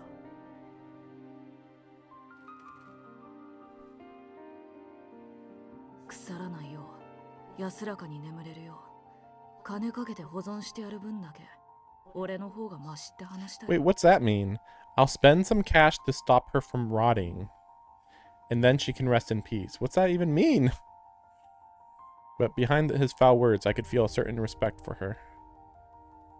I wasn't stupid enough to think he was trustworthy, but he was my only chance of getting what I wanted, so I put the question to him. I mean, you would think you can trust a burial agency to bury somebody, but whatever. 王朝に行きたいだ。なんだそりゃ。てめえまだロアのクソ意識が残ってんのか。 I had no particular attachment to the church. What I did have was a singular goal, and something told me that I needed to work with the church, or rather with him, to accomplish it. はあ、なるほどね。確かにそりゃ坊ちゃんのご機嫌取るしかねえわ。枢機卿は数いれど非公認で天使の書庫を開けられるのはラウレンティス枢機卿ぐらいですし、死人を生き返らせたいとか、ま、馬鹿げた話だけどいいんじゃない？若いうちはそういう夢見ても。 Are they trying to imply that he would bring Ciel back to life? This is not a good idea. Actually, I feel like the church would be against this, though. And even if they did do it, it sounds like not a good idea. The church is not trustworthy in a lot of ways. オタク、間違いなく人生棒に振るぜ。君は信徒ではない。我々の同志でもない。教会の深部に足を踏み入れる機会は何十年かけても訪れず、その機会に恵まれたとしても死者を蘇らす筆跡はない。それを承知の上で我々の社会に組みするのか。捨てる必要のない、追われる必要もない豊かな故郷がありながら。そうですか。高校卒業後はイタリアに留学すると。何を言っても決心は変わらないようですね。では今日限り屋敷から出て行っていただきます。遠野家に貢献する意志のない者にいつまでも居座られても迷惑ですので。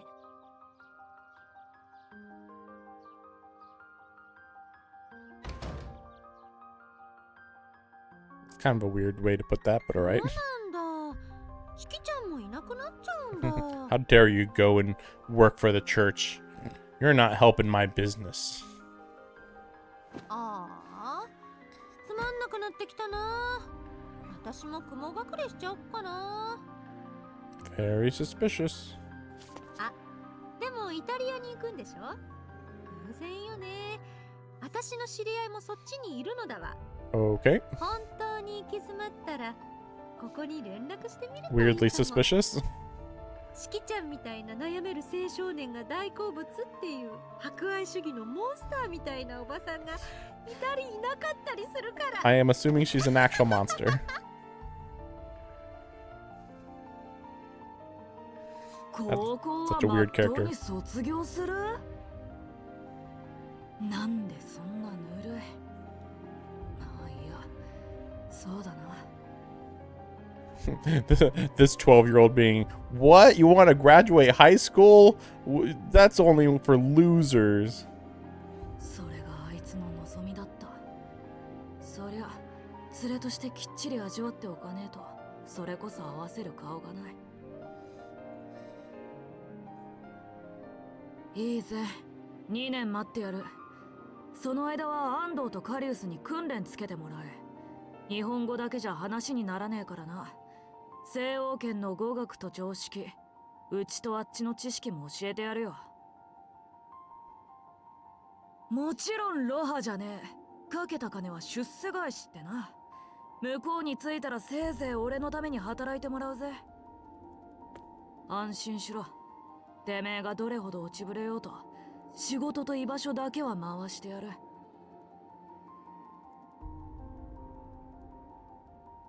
俺の見立てじゃ、てめえの体と心が持つのは10年だ。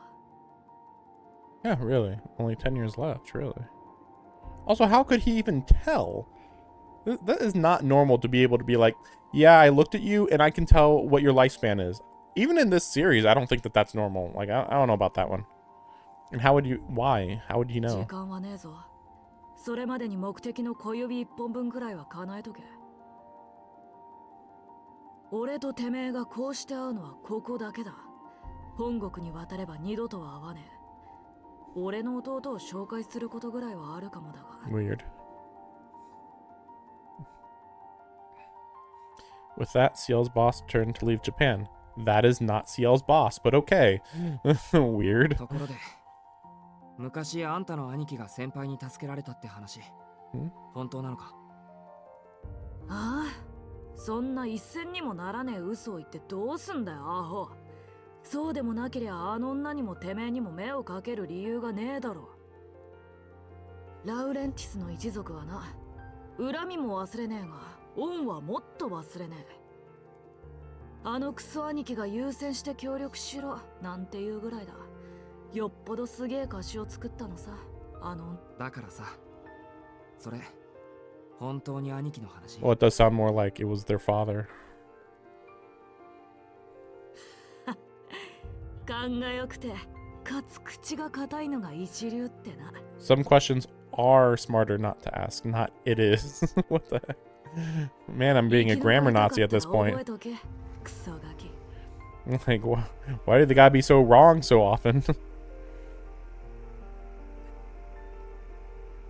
じゃあ車回すぞ。荷物はトランクでよろしく。 Ando turns the key. Put my luggage in the trunk. 四季、君との奇妙な縁もこれが最後になる。本来なら関与することではないが、よければ聞かせてほしい。君の行動原理は自己達成による希望。 Nope. それとも彼女を救えなかった食材。 Failing to save her. That's a weird thing. He did not fail to save her. He saved her, and then she sacrificed herself to save him. Like, it's weird to say that he failed. I was under the impression that, unlike Ando, Karius tried to avoid getting emotionally involved in his work. I figured he'd only been teaching me over the past year because he'd been ordered to do so. I never imagined he was the slightest bit interested in my life or thoughts.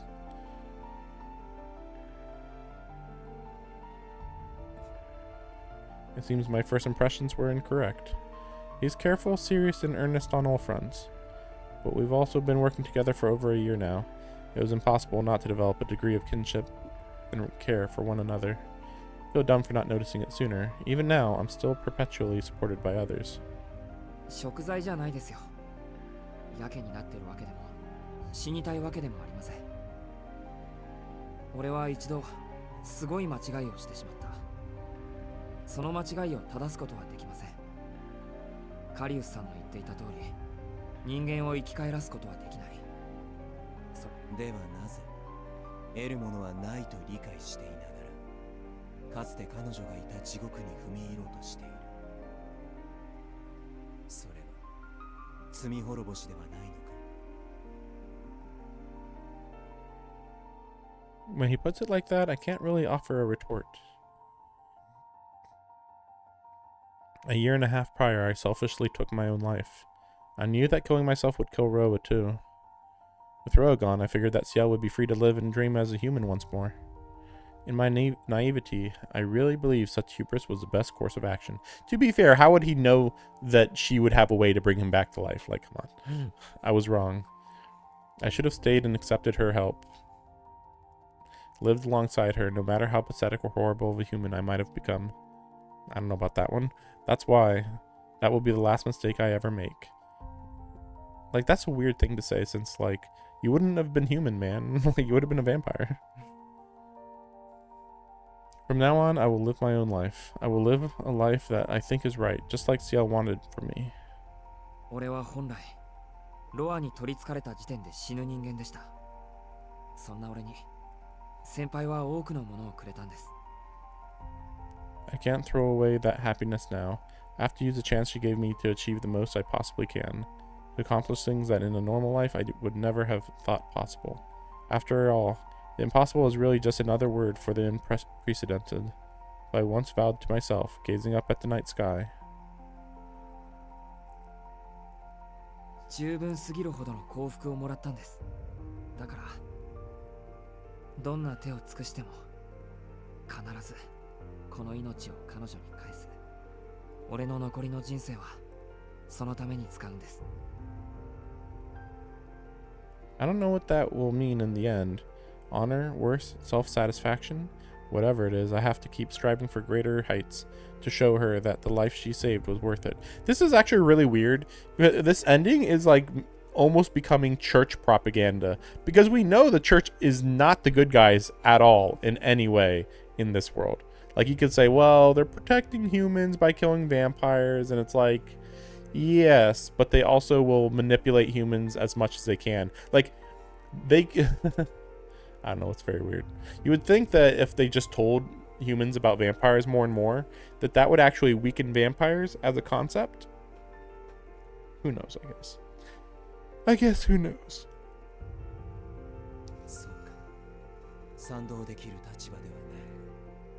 君の旅立ちが良いものであることを祈る。 Like, this is the ending where Shiki becomes another cog in the machine to kill vampires. Great. 四季、君は我々が1年の時間を費やしても悔いることのない人間だった。 Coming from Carius, that's the highest possible praise. He opens the passenger side door and takes a seat at the front of the expensive sedan. I doubt I'll hear another word out of him on the way to the airport. はーい、早く後ろに乗ってくれませんかね。フライトまで2時間ないんですけど。 At Ando's urging, I open the car's rear door and take a seat. I can't help but grin wryly at the sheer comfort of the luxurious seat.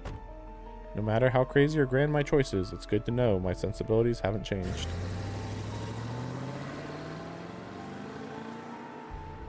That's weird. That almost made it sound like he was Roa for a second there. Despite my unease, I leave Japan behind on a bright note. Ciel and I spent only a few days together, but the memories we made in Soya will always remain in my heart. That's right, I'm not abandoning anything. I'm not running away. Wherever my past may take me, I have a feeling it'll lead me back here one day.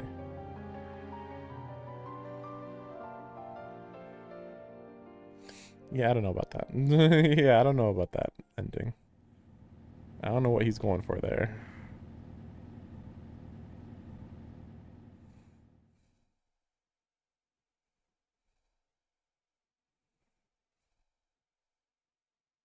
Normal ending. Oh, the normal ending.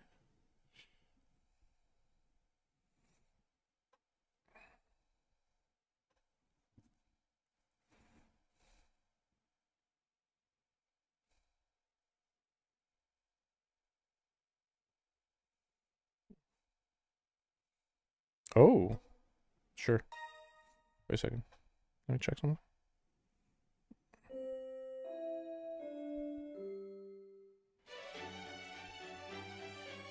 Ciel's freaking dead. I guess we'll see. 失われた命を失われる命で呼び戻して彼女の長い食材の夜は明けたのであった。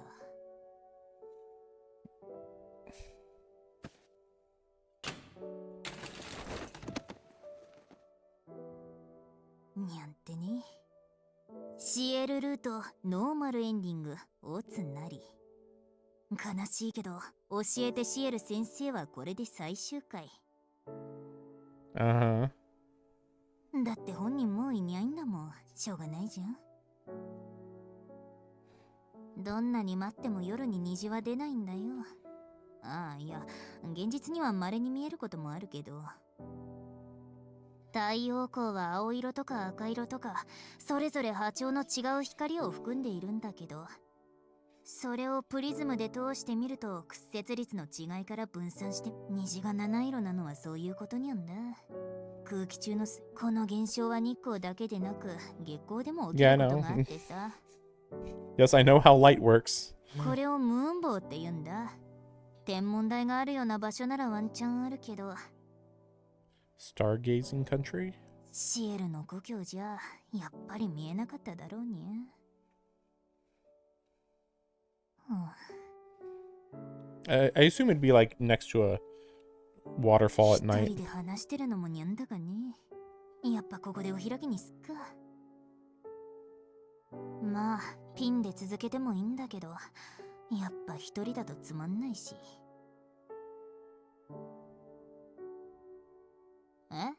納得いかない？みんな幸せなハッピーエンドがいい？にににににゃにゃにゃにゃにゃにゃにゃグッドキャット、そういうことならナビしてやんよ。これとは違う結末、もっと何これどうなってんのな展開を見たいあなた。急いで14日目の運命の選択に戻るんだ。ほら、メガネ君が金髪美少女に選択を迫られるところ、あそこで今回とは違う選択を選ぶ。 Okay, that's what I was assuming, but I was confused because the other option, I was like, well, the only time that they lock options is if it's for route choices. So it's like, wait, wasn't that other one supposed to be like basically accept turning into a vampire? Like what? See what happens if you pick the other. また、ここの選択肢が一つしか選べないのなら、アルクエイドポイントが足りない証 I'm 拠 pretty sure I'll で be す。 fine. 細かいところはちょこちょこあるけど、8日目の夜に素直な気持ちを口にする。9日目の夜に面白い選択をする。Yeah, why was it that picking the comedic option was the right option on day 9? I don't understand that one. この2つを押さえておけば OK と言っても過言ではにゃい。そこから先は前人未到の新ルート。ここまで寝不足なら一旦 She's even telling you it's gonna be a long route? Oh my gosh. ではさらばだ、欲張りボーイ&ガール。運命を変えようとする以上、とんでもない戦いが起こるのは必然だけど、なんとか生き延びてもう一度ユウと私とシエルでこのコーナーを回そうぜ。Okay. 猫との約束なんだにゃー。 All right. She's even telling you though, like, oh no, it's gonna be a long route. Like, okay, fair enough, fair enough. I was considering actually starting from that point, and just like progressing a little bit, but I better not, since that's all part of the true ending. So I guess I'll have to try to fit in a 6-hour stream. I should be able to do that tomorrow, probably. I mean, maybe tonight, depending, but anyway. We'll see. That was a bad ending, by the way. I really don't like that ending at all. And not even because of Ciel dying, but just generally, really, Shiki, you just are like, I'm gonna go join the church. That sounds like a good thing. The church are good people. And it's like, no. Let me see this. I assume, yeah, some of these are pretty crazy looking. See, this is still one of the best ones. Look at that. Amazing. I don't know if they actually show... Yeah, they don't show empty ones. Flowchart it is. Yeah, there's still a couple holes. I haven't went back and filled them in, but I'll do that on my own time. Yeah, I filled in the Ciel ones earlier. Yeah, there was a lot of stuff with Noelle. As soon as Noelle's out of the picture, it's like, oh, okay, cool. We can actually now just focus on Ciel and Arkwood, really. Yeah, here's the comedic route, I think, right there. I think. Yeah, which was this one? Oh, yeah, I think this one didn't matter. Look at this. It's still really cool. I still really like when she does this blood fight. Oh, so cool. It's way more creative than the other fights we see in Arkwood's route. Yeah, this part, probably maybe a bad end there. This one doesn't matter. Probably doesn't matter.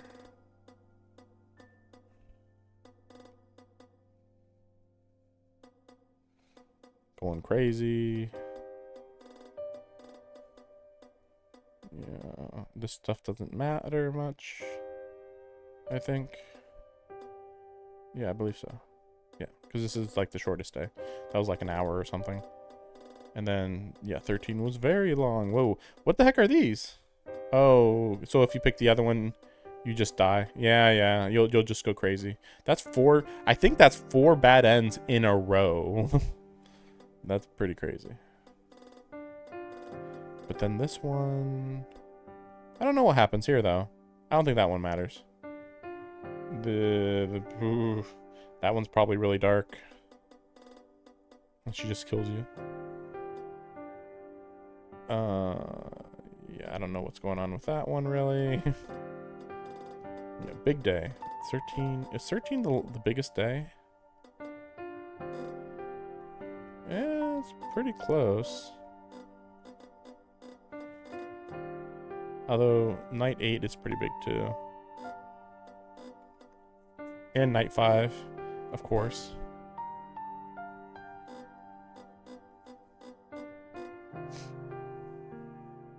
Well, after night 13, but they are implying that well, not even implying, they're stating that as long as night 13 is, that might be how long night 14 is in the true route, possibly. It's gonna, oh, actually, yeah, I mean, okay, so it's gonna go from, yeah, you show up, and then you pick the other route. And then, I don't know what. Very weird. And then there was nothing on day 15, so, I mean, there was a lot of talking, though, to be fair. Okay, well, yeah. I'll try to do it today or tomorrow. But yeah.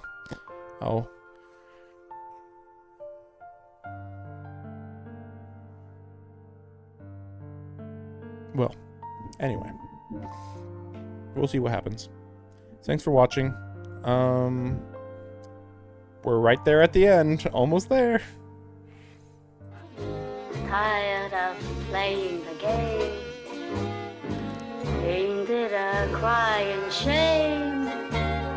I'm so tired.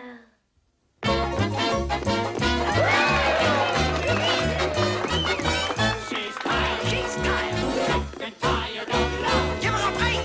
She's had a bit of love. She's done a snake from below and above. Let's face it, everything below the waist Escapade!